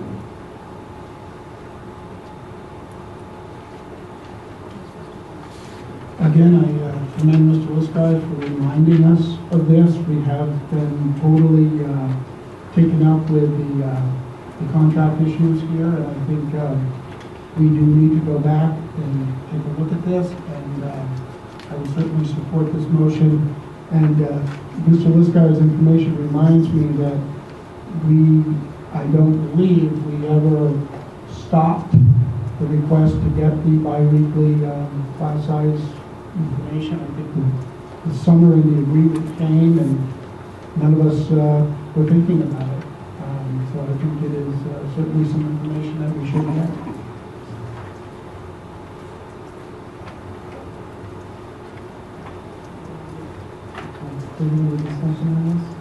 I think it's reasonable. I mean, if this was information that Dr. Littlefield was already getting last year, we haven't asked for it for some months, or maybe they just haven't provided it. I don't think it's a huge deal. I'm kind of weird on tying the whole violent acts thing to it, but maybe make that a separate motion or something. I don't know. I don't know if that assumes that, you know, we're telling them they have violent schools or something. That's my only concern. The rest of the stuff looks really reasonable. It's obvious to me that Dr. Littlefield will eloquently speak with the superintendent.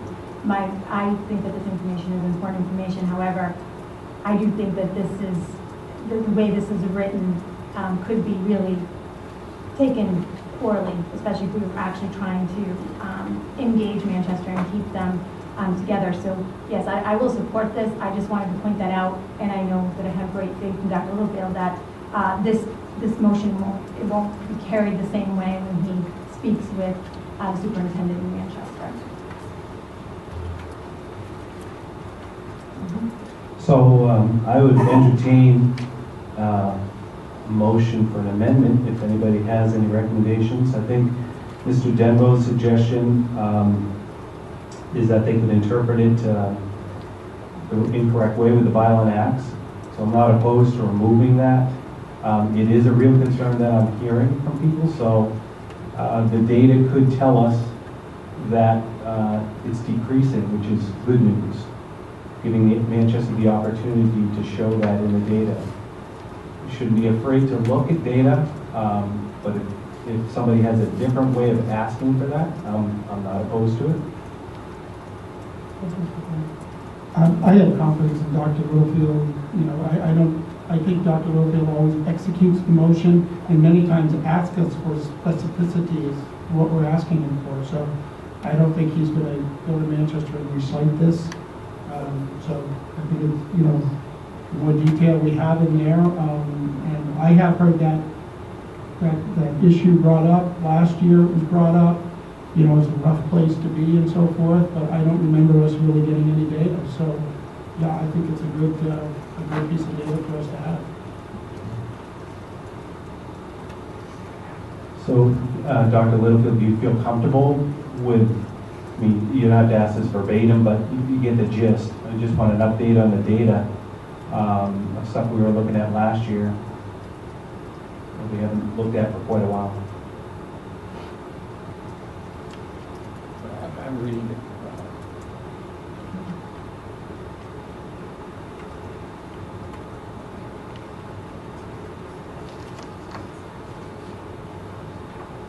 Yeah, the only thing that I would ask you to do maybe is to remove, because the motion becomes part of the public record.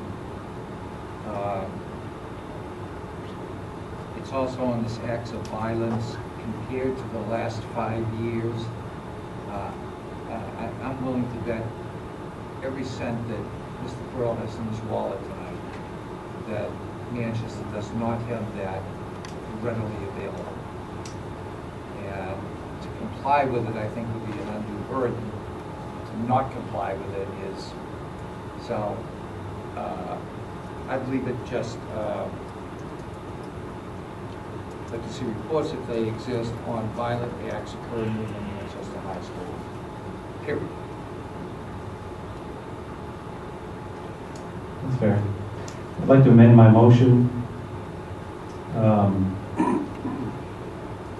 to remove the words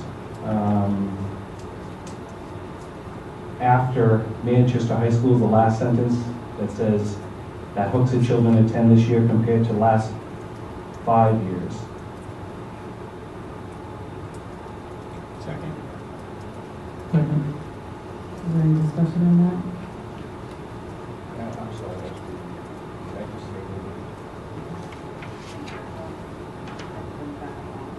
okay, so that's going to be eliminated. Yes.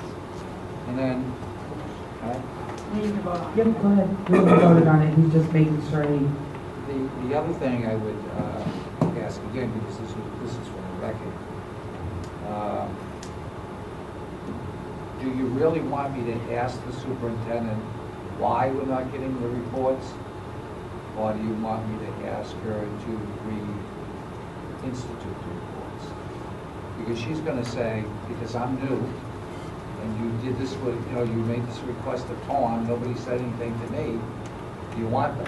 I mean, I don't want to be confrontational and put her on the spot. Sure. I think you really don't want to know why, but can we start getting them? Sure. And we vote on the First Amendment and then address the second one? All those in favor of the removing that Hooksett children attend this year compared to the last 5 years? That was the motion to remove that, correct? Correct. Yes. Okay. All those in favor of removing that, please signify by saying aye. Aye. Aye. I'd like to make a motion to amend the motion further to strike the first line of the motion and to replace it with, to ask Superintendent Littlefield to contact the Manchester Superintendent with a request to continue the updates, bi-weekly updates on class sizes. I'll second that. I think Dr. Littlefield makes a good point. He could answer his first question by just coming back to us with his current one and just saying exactly what he said, because she's new and wouldn't start the bi-weekly reports, because the question was just, why aren't you? So, yeah, good change. All those in favor of the second amendment, please signify by saying aye. Aye. Is there any more discussion on the motion? All those in favor of this motion, please signify by saying aye. Aye. Motion carries 5-0. On the fact sheet, are there any changes, additions, or deletions that you would like to make at this time? Or? I think based on the article in the Union Leader a couple of weeks ago, the kids that have started in Manchester are going to be able to finish where they want, or finish at their current school. We should probably update that. Madam Chair, We have that under, it's under question 2. Yeah. It says that the superintendent, the Manchester superintendent is not anticipating any changes to current practice. Okay, I'm sorry. I believe that was the meeting you were unable to attend. Okay. I was just going to comment that that's the language that I thought we should keep. I thought Mr. Dembo was moving to change that. No. Actually, I think Cheryl had it there originally, and then now it's back on, so it's good.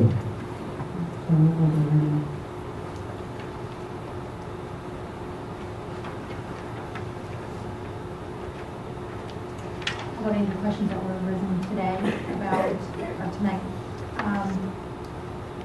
about aligning curriculum, or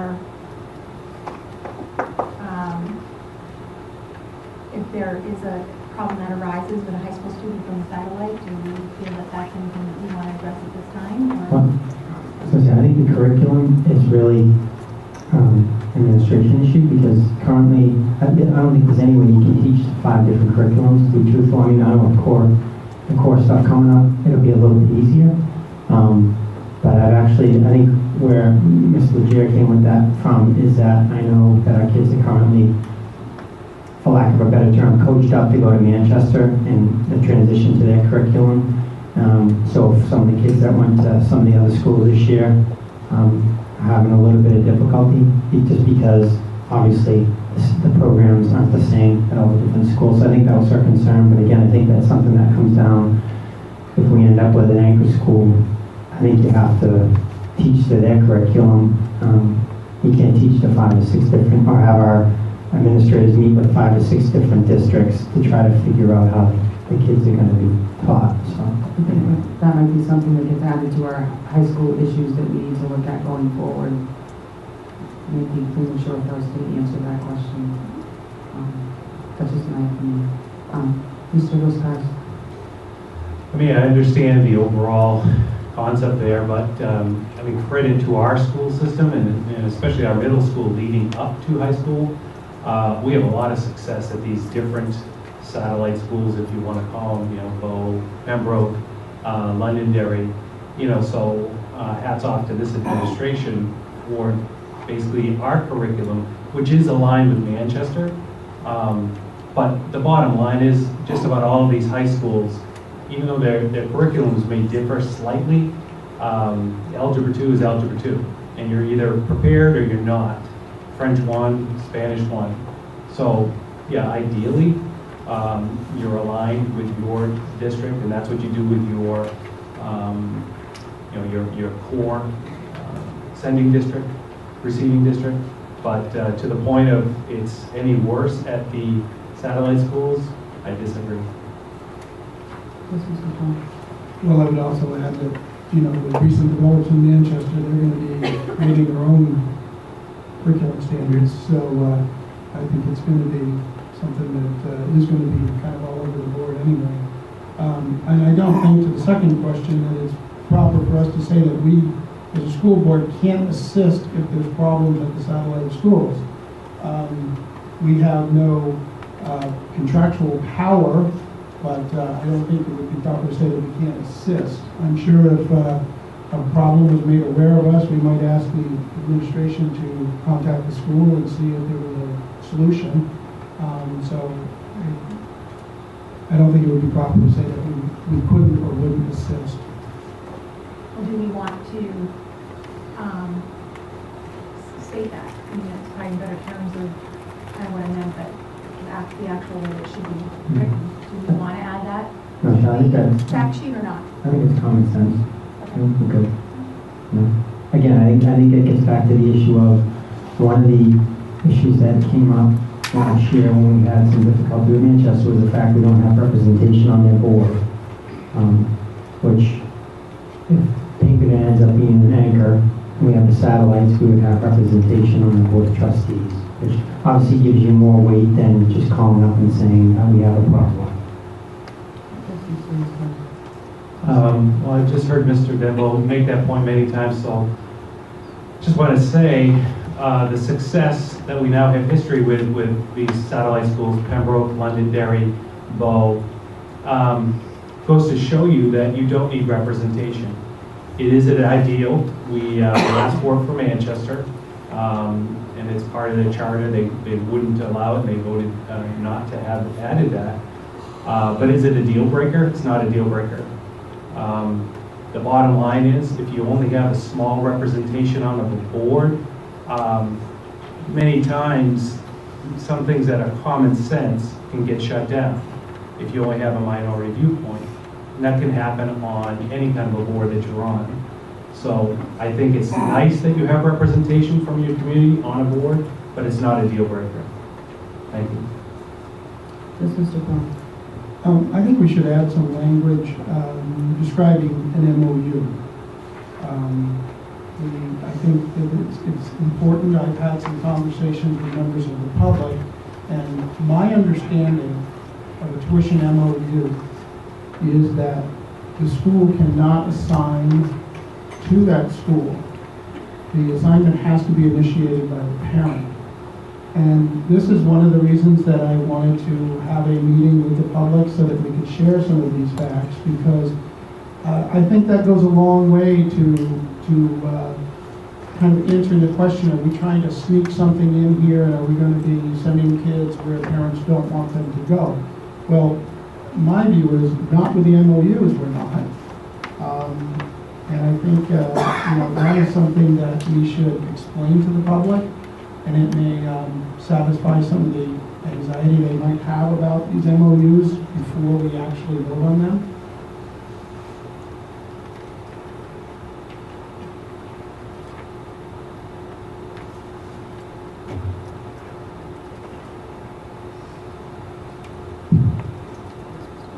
So maybe if it's something like, what are the differences between a contract and an MOU? Would that be, describe it well enough? Like the things you can do with an MOU and you can't do? Well, I think with our Q&A format here, we would have to just break it down into one or more questions. And I would think the question would be there, can school administration assign a student to a satellite school under an MOU? And I think the answer would be no. So I think that, and again, I don't want to, at this point, I can't discuss conversations that we've had in non-meetings. So if Dr. Littlefield agrees that that statement's correct, then I think we could consider it.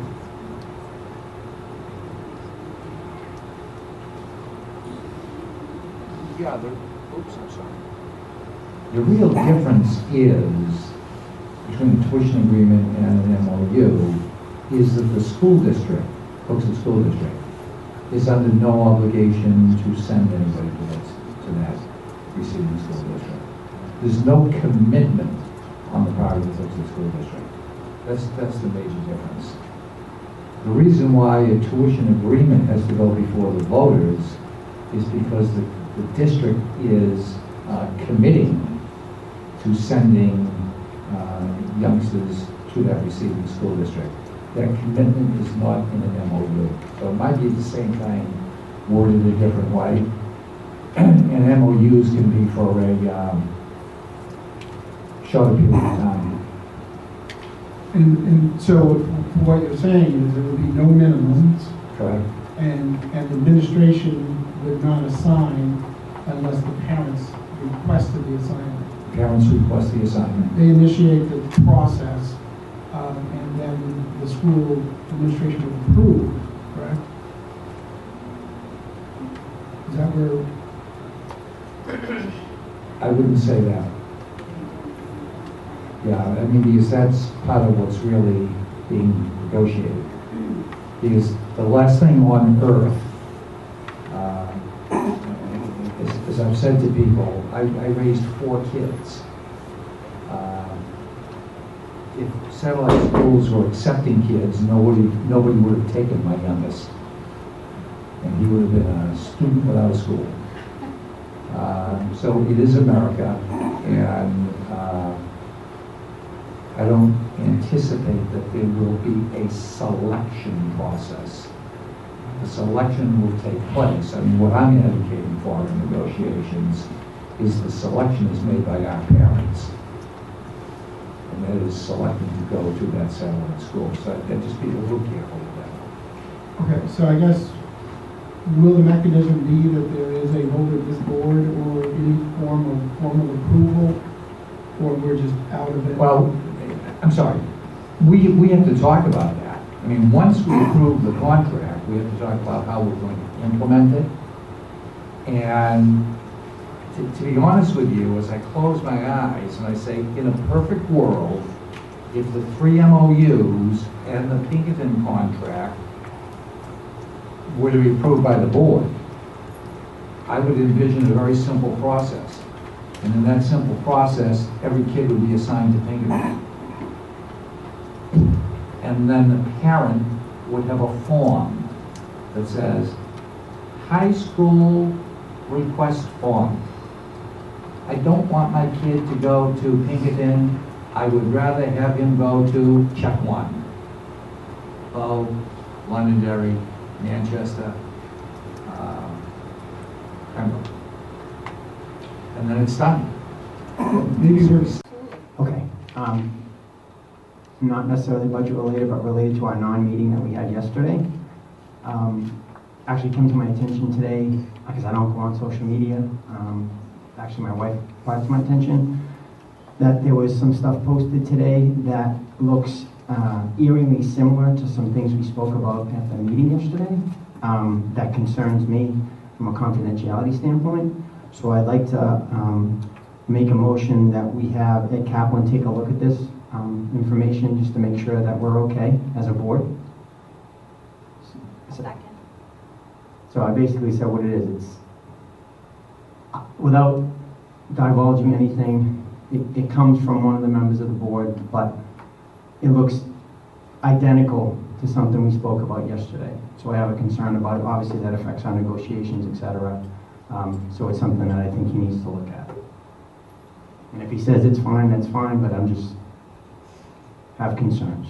Is there any discussion on this motion? Yeah, I'd like to speak to it. Before I vote on it, I'd like to know what it is and who posted it. Yeah, well, like I say, David, I was trying to be as confidential as possible, but I can tell you his name's on it. It's John that posted it, and I can give you a copy of it. And actually, the issue was brought up by you. I highlighted.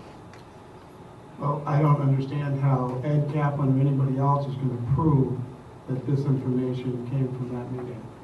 So I'm not going to support the motion because I think you're going to get an inconclusive answer. I can give you. Aye. Aye. All those opposed? No. Motion carries 3-1. Mr. Dembo, you haven't met with how that went. Madam Chair, I'd like to clarify a subject we were talking about earlier. I have a question for Mr. Dembo about his accusation to Mr. Liskar. Mr. Dembo, you said you don't go on social media, and your wife did. How did your wife know that what she saw was alarming and was possibly from a confidential meeting? She saw the post and looked at the specifics and assumed that someone that would want to put those type of specifics had more information than someone else. I find that very hard. I don't go on social media again. I find that very hard to believe with all the posts that are out there for Mr. Liskar that she would have the knowledge to find that one alarming if she didn't have knowledge of what had happened in the meeting. She goes on there once a day, and like I say, I stay away from it. And I didn't make an accusation at all. You're the one who made it an issue. I try to make it quiet and said I would just like the attorney to look at this, and you're the one that tossed John's name out there, etc. I wanted to keep it quiet and just make sure that our butts are covered. That's all. So your wife looked at that and saw, because it was such detail, that it must have come from a meeting from the prior night that was confidential, and that's what you're basing your accusation on. What I said was, when you look at it, the concepts that are presented in there aren't something that a layperson would come up with, and that's why my wife, her hair went up, and she said, hey, take a look at this. Yeah, well, that's all I gotta say. Mr. Liskar has come up with 50 concepts. Anybody that has listened to Mr. Liskar knows he has plans for all kinds of contingencies. It concerns me that someone that was not at that meeting, that was on social media, recognized that as a possible violation. Thank you. Actually, the voters are going to approve a multi-year contract. If the board approves a contract, and they can approve the contract for 1 year, so you can still send your kids to Pinkerton next year based on your approval of the contract, even if the voters don't vote the multi-year contract in March. Good evening, everyone. 36, Jason Hyde, 36 Edgewater Drive, Hooksett. So very quickly, so I don't go too much over 3 minutes, I promise I will try not to. Mr. Littlefield, you said you feel like you failed. I would say doing the right thing, doing what these guys asked you to do, doing what we asked you to do, and looking out for our best interests is most definitely not failure. It sounds to me like you're doing a great job, so keep it up, and thank you very much for looking out for our interests as we asked you to do. And if we feel that it's inappropriate to do it at the Budget Committee, I'm certainly going to understand. I would make a motion that we continue the Pinkerton negotiation for a possible 15-16 school year start. If I get a second, I'll speak to it. I'll second for discussion. I think with all the information that Dr. Littlefield's laid out, I think this will allow us a year, well, maybe not quite a year. I mean, it would be possible that this could still be brought to the March ballot, but the kids wouldn't be in limbo, we wouldn't be in limbo. And if there's looking like there's a possibility for an MOU that satisfies the students that want to go to Pinkerton, I think under the circumstances, it's the logical solution. I guess. So, based on the developments today from Dr. Littlefield, I would make a motion that we... We already have a motion on the floor. I'm sorry. Point of order, Madam Chair. I've said it 3 times. The motion on the floor is whether we move the contract back. And in light of informing the public, I think these are great discussions about our future plans that we should have at 7 o'clock. Unless I Excuse me, I have understand what the I'm floor. No, you actually don't. She does. No, you recognize me Oh, I to did have not. the I floor. did not say your name. Go ahead, Cheryl. Madam Chair, I call the point of order because we're getting far away from the motion. It was discussed here that we wanted to be as forthright with the public as we can. Future plans should be discussed in front of the public. We need to decide whether or not to pursue this contract. And I don't see how that's connected to the likelihood of an MOU or not, unless Dr. Littlefield wants to explain that. He's laid out to us the situation we're in with the contract negotiations. We have to decide, is there any way to proceed or not? That's my motion, and that's what we should be discussing. So if I vote no, Dr. Littlefield, if I vote no on this, then we would continue to try to pursue the contract with Pinkerton. And we would have to still attempt to negotiate. But you really feel that we're down to the wire that that's not going to happen.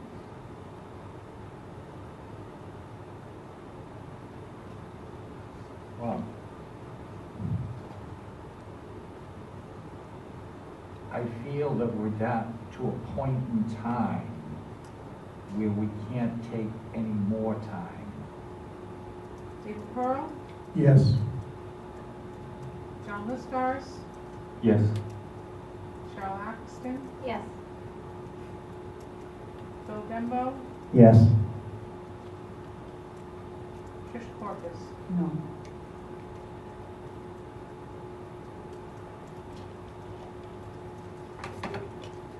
School issues.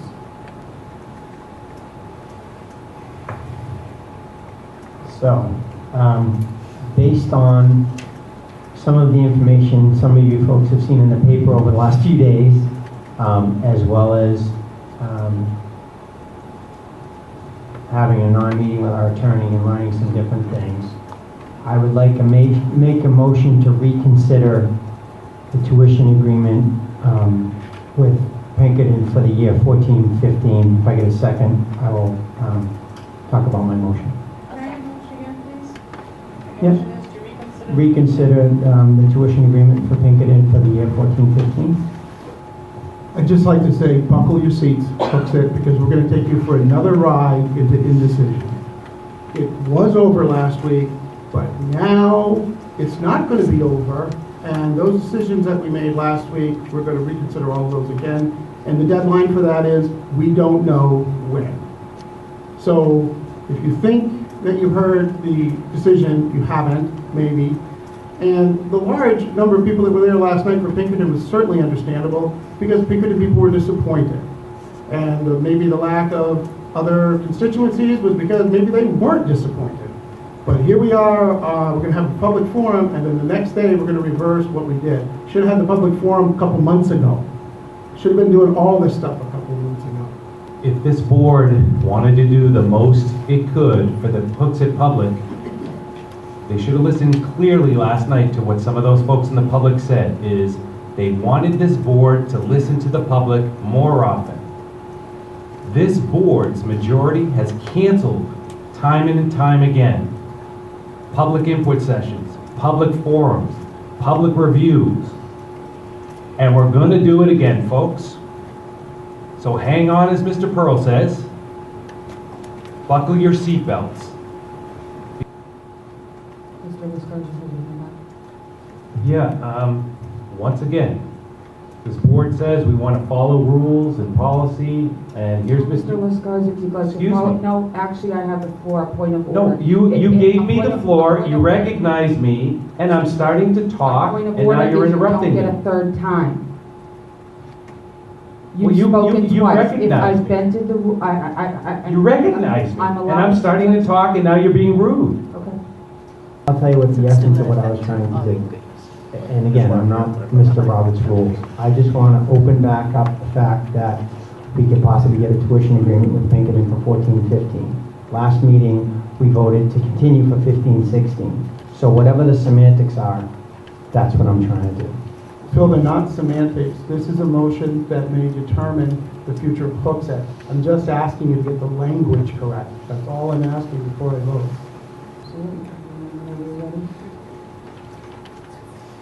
David Pearl, No. John Liscars, No. Cheryl Axton, Yes. Bill Dembo, Yes. Trish Corpus. Yes, motion carries 3-2. Madam Chair, I would like to discuss what I perceive to be an illegal meeting that took place in this room on Tuesday, November 19th. That meeting was witnessed by Mr. Sullivan, Mr. Hyde, myself, are people that spoke up at that meeting, among others.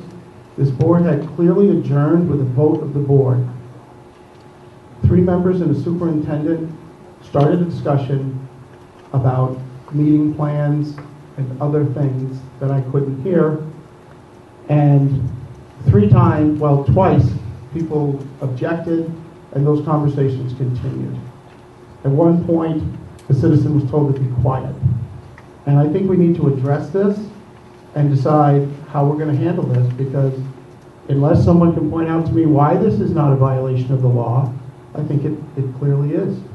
I have spoken with the school district's attorney regarding that issue. He has reviewed the information. He says we did not conduct an illegal meeting. We were in a public place. The superintendent asked for direction from the school board. There was no ill intent. He was asking for direction from us, and it was not an illegal meeting. Madam Chair, we've received no such information.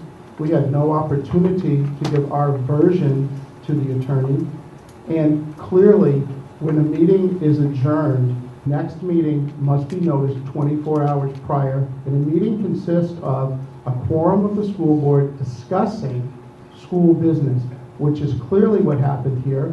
And on notice of that from the public, instead of saying, oops, like Mr. Sullivan said before, people would forgive you, it became contentious. I'd just like to go on record that I emailed a request for the agenda for the meeting. I did not debate it online. I did not partake in an illegal meeting there or here.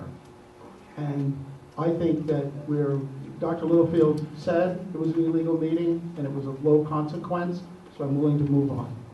So that you would put your hand down, because the superintendent has very nicely and respectfully, on more than one occasion, asked us not to have his hand up. Here's my hand. I said, Mr. Put it Pearl, up when I Mr. want Liscars. to put it up.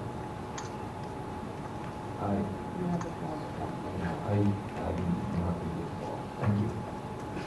Mr. Benson, did you instruct 8th grade teachers not to write May letters not of speak recommendation? directly to a member of the staff. They're sitting at this board. Superintendent. Okay. Dr. Littlefield, did Mr. Benson indicate to 8th grade parents that they couldn't write letters of recommendations?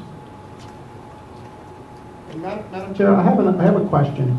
Why are they sitting here if we can't talk to them? It was explained to me that they were here to provide information and answer questions for us, and now I'm told we can't talk to them. Yes, and our policy and our rules say that we direct questions to the administration to Dr. Littlefield, and Dr. Littlefield decides if he is going to answer or his staff. Again, rules you don't choose to follow. Mr. Liscard, you're next. Wait a minute, I did not get an answer to my question.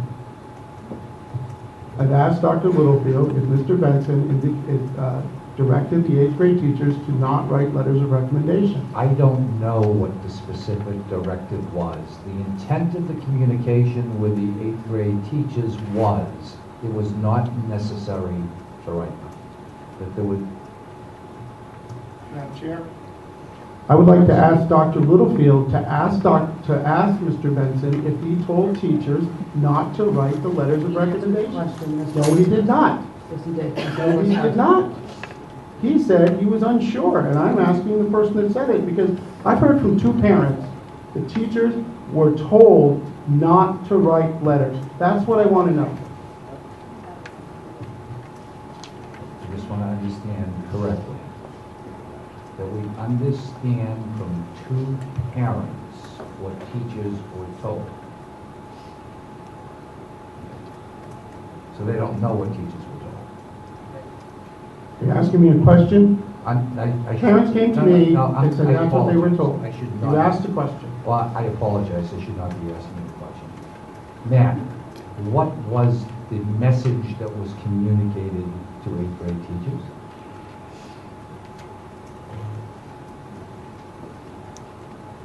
The message to 8th grade teachers was, hold off in writing recommendations until we find out what is required.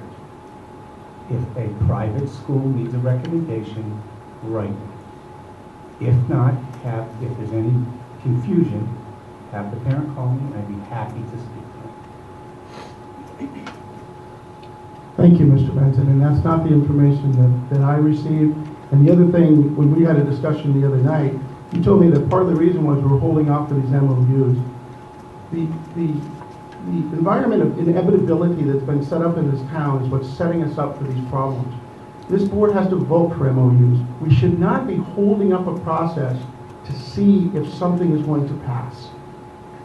Good evening, Jason Hyde, 36 Edgewater Drive. I will beg your indulgence if we go a little bit over the 3 minutes. I'd like to read something into the record and then I'll hand it to Leanne for her to have a copy of, and maybe a quick comment on it after the fact. So on 11/22, I sent a formal complaint regarding Dr. Littlefield's comments to me at the meeting on 11/19. To whom it may concern, please be advised that this letter should be considered a formal complaint of conduct unbecoming of a school superintendent, one Dr. Charles P. Littlefield. On the evening of 11/19 at Colley Middle School at approximately 9:45 p.m., while having a conversation with Mr. Jason M. Hyde, a Hooksett resident, Dr. Littlefield informed Mr. Hyde that he is lucky I don't come across the table and rip your expletive-deleted esophagus out. Superintendent then implied that Mr. Hyde had somehow threatened him, and when Mr. Hyde denied making such a threat, and then repeated the threat Dr. Littlefield made to him, Dr. Littlefield corrected Mr. Hyde's quotation, which will stand as a public admission of said threat. As a Hooksett resident with a child currently attending Colley Middle School, I believe the superintendent has violated the public trust in the most egregious manner and must be harshly sanctioned for his threat and attempted intimidation of a citizen, as well as creating a hostile work environment for an employee within earshot of his threat. I expect that there will be an immediate and thorough investigation by the Hooksett School Board and the SAU Board, and that witnesses, including Tricia Corcus, the sitting chair of the Hooksett School Board, and SAU employee Karen Lassard, will be questioned on their recollection of events, as well as the parties in question, Charles Littlefield and Jason Hyde. I then quoted the superintendent's contract. Number 7, termination for cause. This contract may be terminated by the SAU at any time for immorality, incompetence, insubordination, or failure on the part of the superintendent to conform to, abide by, and/or properly implement the laws of the state of New Hampshire, the rules and regulations of the State Board of Education, the policies and regulations of the SAU, and/or the policies and regulations of the local school boards within the SAU.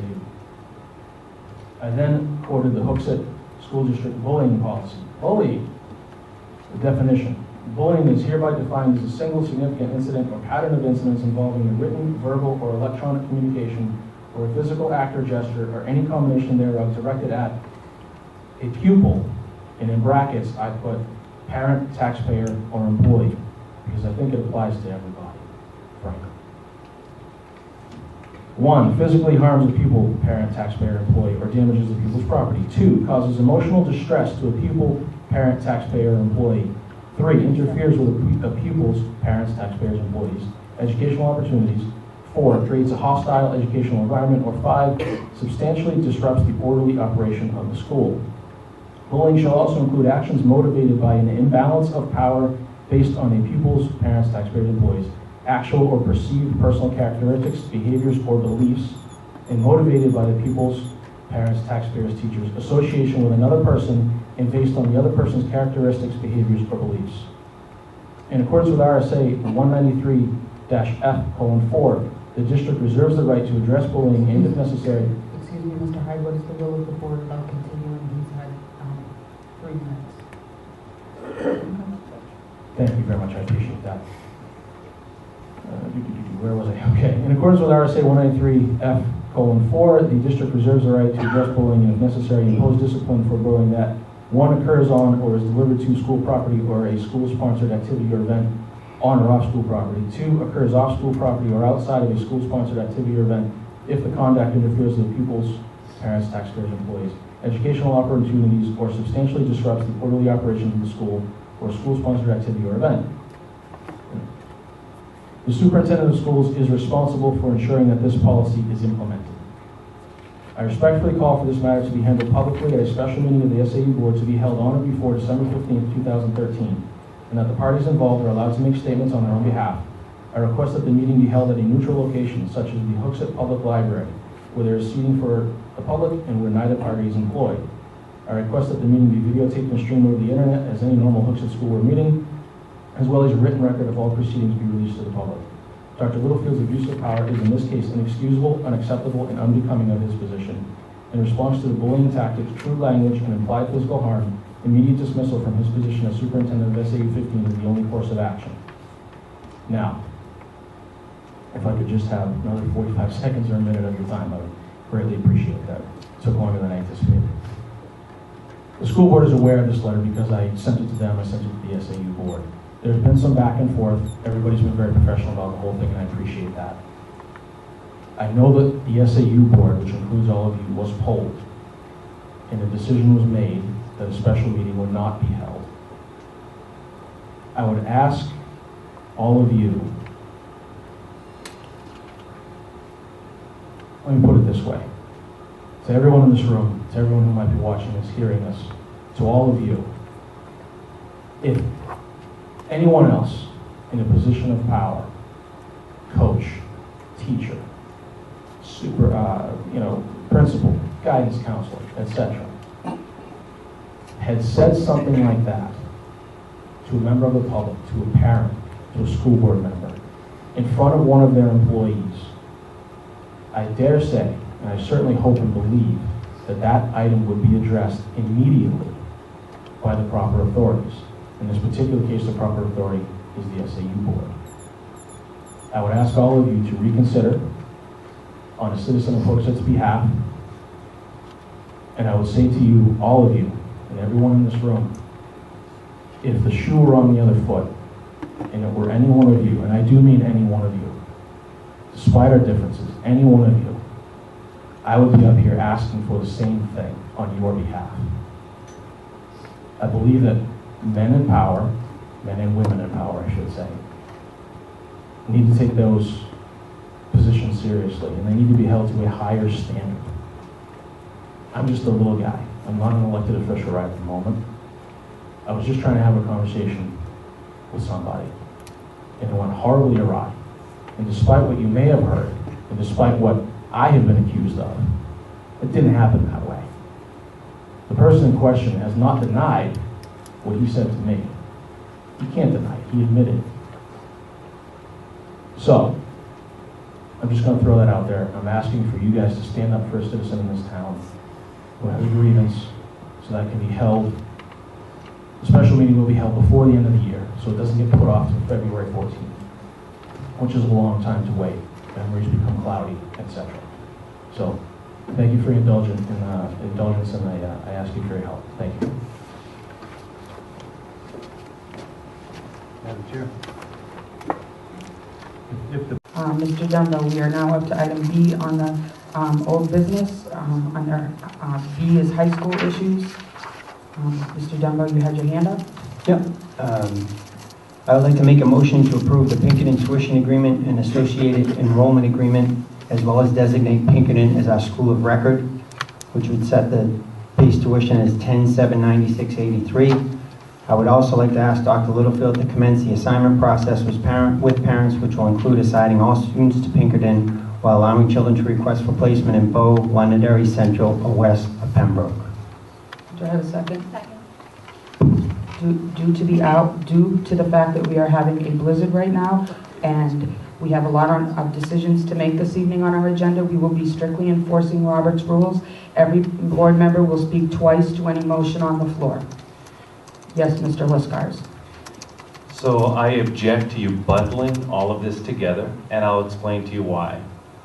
I plan on preserving the integrity of myself on this board, as well as the integrity of this board itself. I choose to not partake in the vote on the Londonderry MOU. I would respectfully request that this board separate out the MOUs individually, they be voted on individually, as well as the Pinkerton. You need to stay with the motion on the floor. The motion on the floor. Oh, I am, Madam Chair, and He you did just not cut me mention- off, and that's rude. No, it's a point of order. You didn't say point of order, you just cut Point me of off. order. Oh, thank you.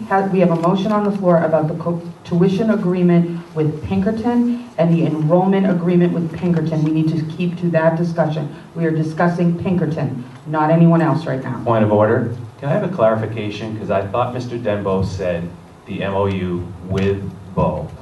Did he not? No, I did not. I said nothing about approving the MOUs for the other schools. So is this just the Pinkerton? Correct. Okay. So I take back that, I stand corrected, but I'll continue with my point. You want me to read it back to you? Sure. I did made a couple modifications, but I can give it to you. Okay. So Leanne, would you mind reading this into the record so I'm clear on what it is we're voting on?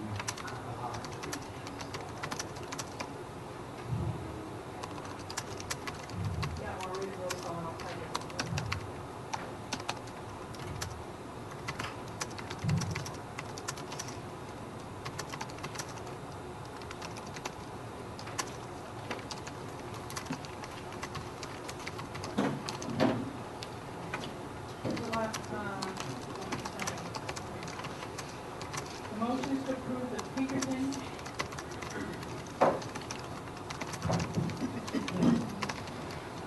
I'll read it. She's going to follow me. I'd like to make a motion to approve the Pinkerton tuition agreement and associated enrollment agreement, as well as designate Pinkerton as our school of record, which would set the base tuition at $10,796.83. I would also like to ask Dr. Littlefield to commence the assignment process with parents, which will include assigning all students to Pinkerton while allowing children to request for placement in Bow, Londonderry, Pembroke, Central, or West.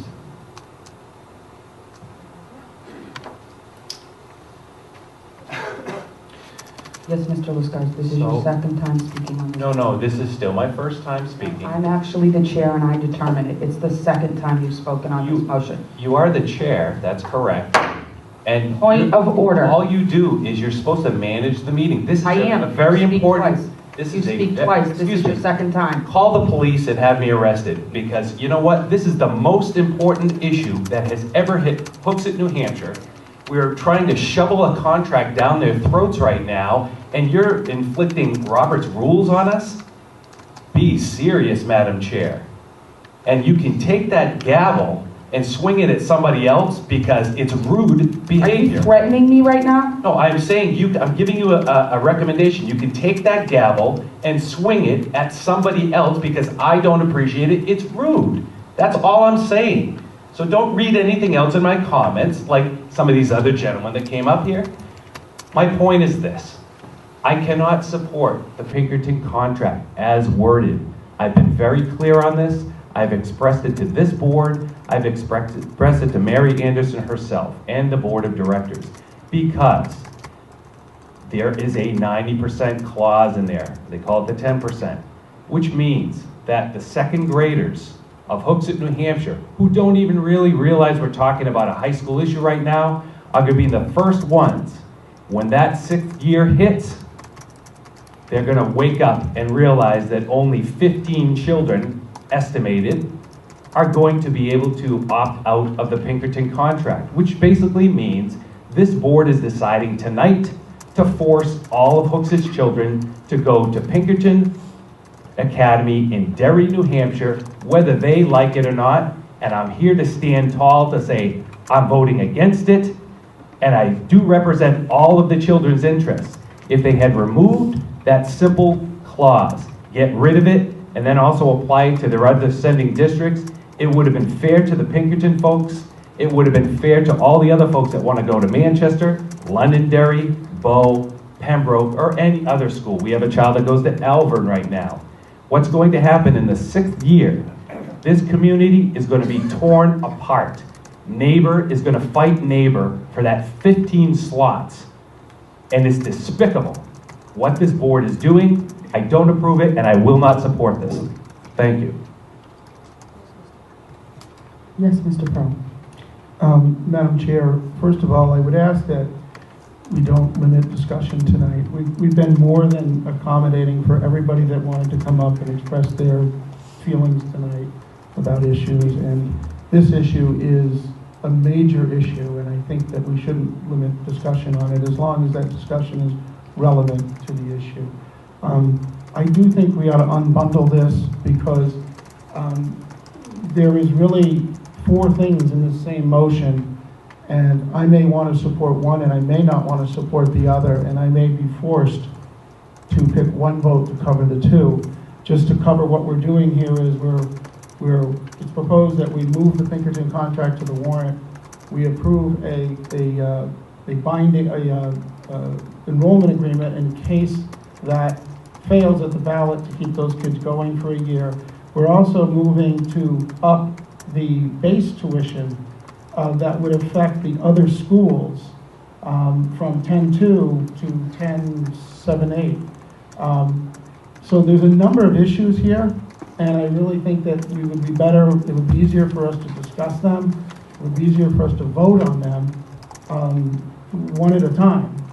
And I don't see that there's really any detriment to that. The 4th item was that Dr. Littlefield assigned students, and certainly if the Pinkerton contract passes, Dr. Littlefield will assign students. The question the board has not answered yet is how will those students be determined? And I think that needs to be discussed as well. So it's kind of when we're grouping this all together, I don't think that discussion is going to be very efficient. And I certainly don't think it can be limited to 2 times to discuss 4 issues. So I think we ought to, just rethink this. There's no problem bringing these motions forward and voting on them, but why don't we just take them one at a time, talk about them, vote on them, and then take up the next one. The motion was brought forward to this board as a whole, as the 4 items together. It is the will of the board whether they're removed or they stay as a bundle of 4. Yes. I'm good with it as is. We've been, I don't want to say spinning our wheels, but it's time for action. It's time to get stuff moving, and I'm going to vote for it, obviously. Okay. Mr. Liscars and Mr. Pearl, do you have another time you'd like to speak on this matter? Mr. Liscars. It's very important that the public realize that we got an opinion from one of our attorneys. It's the attorney that also is from the SAU that supports our Auburn district, who already goes to Pinkerton. And that opinion of that attorney is that Mr. Denbo did not have a monetary conflict of interest because he was going to save over $5,000 by voting for this contract. I think that's one lawyer's opinion, and I disagree with it. And the right thing for Mr. Denbo to do tonight is either abstain from the vote or recuse himself from the vote, as I did with the Londonderry vote. It's the only thing to save this board. That's my input. Thank you. Mr. Pearl? Well, I think that if this is my last opportunity to speak and we're not going to unbundle these motions, that we're going to do a real disservice. Whether this passes or not, it needs to be done the right way. We need to have open discussion. We need to really talk about these issues.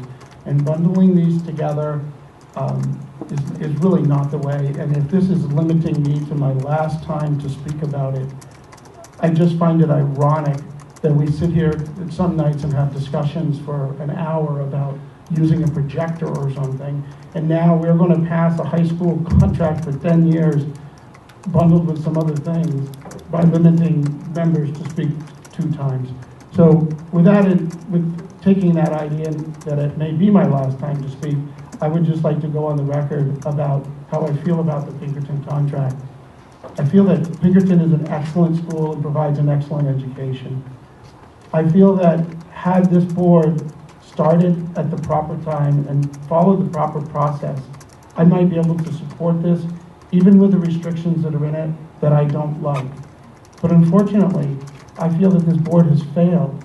We failed to have the forums and to bring the public along. We failed to take into concerns those other people, the people from Manchester, the people that had differing opinions. We failed to talk about these things and give them time to kind of absorb what was going to happen and to kind of get used to it. Now we've created a very divisive community. We have people that are at each other's throats here at the last possible moment. And I apologize to this board for putting you in this point, because we should have gotten started with this a lot earlier. We should have done a lot better job of in bringing in the public. And then, if we made a decision, we could base it on all of that history that we had. The forums, the information, the study, the surveys, all things that we did not do. So I'm left with a point now of saying, do I vote for this as a recommendation to go on the ballot or not? And the reason that I cannot vote for it is I cannot defend the process that I'm bringing it here. I've already said that I think Pinkerton's a great school, but there's a lot of issues with the restrictions, the distance, all of these issues that we have not studied. Even our issue about, are we leaving Manchester or are we staying with Manchester? This board has not set forth a plan. We're talking 2 anchor schools or 1. So we really did a lack of planning. We waited and pushed this to the very, very last minute. And I don't think that that's a proper way to make long-term plans. And I guess the irony is here that the actual last moment of it will be bundling 4 motions together and limiting us to speak twice on potentially the next 10 years of Hooksett. Thank you. Yes, Mr. Dunbar. So this is my second time, I think. Yes, it is. Okay. So I just want to put out there the fact that obviously, if anybody's been following this, we've been all over the place. Is the Pinkerton agreement perfect? No. What I like to have seen a little bit better with the opt-out provision in the last half, which we did get, we pushed it back a year, also clarified some of the information as to the kids that are already out of the schools aren't included in that 10% number, and a couple other items. So again, at the end of the day, when you go to a negotiation, you don't come out with everything you want. But again, I think it's our duty to put this in front of the voters, and that's what I'm intending to do. Thanks. Mrs. Axton, do you have anything you'd like to say? With board members having spoken twice on this motion, I'm going to speak once. And I'm going to say that I just want the public to be aware that we have a legal opinion from Gordon Graham that says Mr. Dembo does not have a pecuniary interest in this and that he is free to vote on a Pinkerton contract.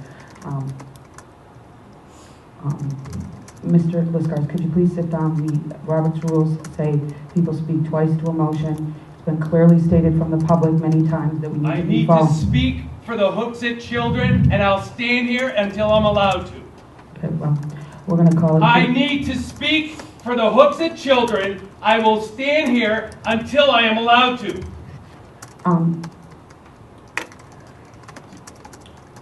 Sorry. No, are you speaking on this motion? Because you've spoken twice. That's what I'd like to speak to, Madam Chair. No, you may not speak. I'm calling it to a vote. All those in favor, please I signify. need to speak for the Hooksett children.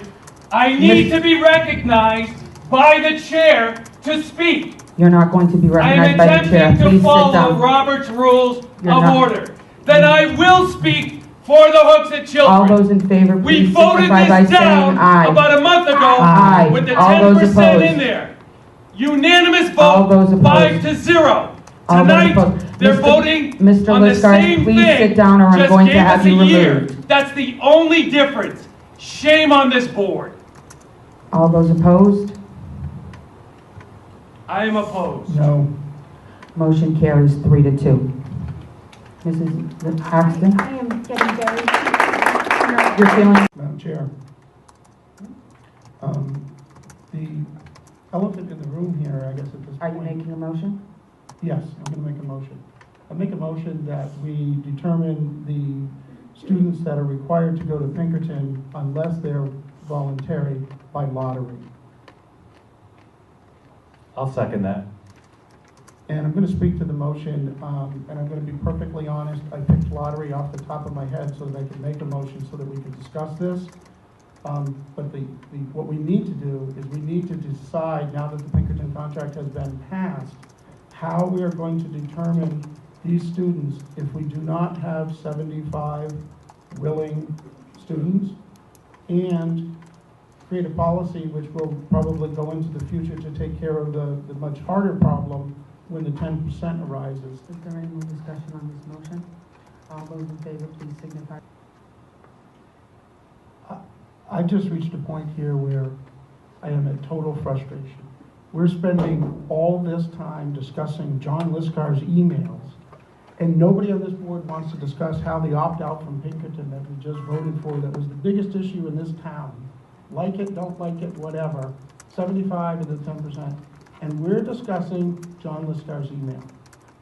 This is why this board is dysfunctional, and this is why we can't get anything done here. And then when it's a big decision, we cram it into 2 minutes, and now we're going to take a half an hour and talk about John's email. It seems as though we always want to go home when it's either late or ugly, and we never get anything done. I think that we should try to finish our agenda tonight, and I also think that we need to talk about these 75 kids. I came here with an expectation that Pinkerton would probably pass tonight, and that was not what I really focused my discussion on as much. But I thought about how are we going to decide for the opt-outs, because if Pinkerton passes, we're going to need that opt-out discussion. And we're not having it. And we're leaving everybody hanging with this indecision. So how do we say we're going home tonight when we haven't decided that? This board voted in a majority for Pinkerton. That's the will of the board, and I'm good with that now. But now we need to decide that question.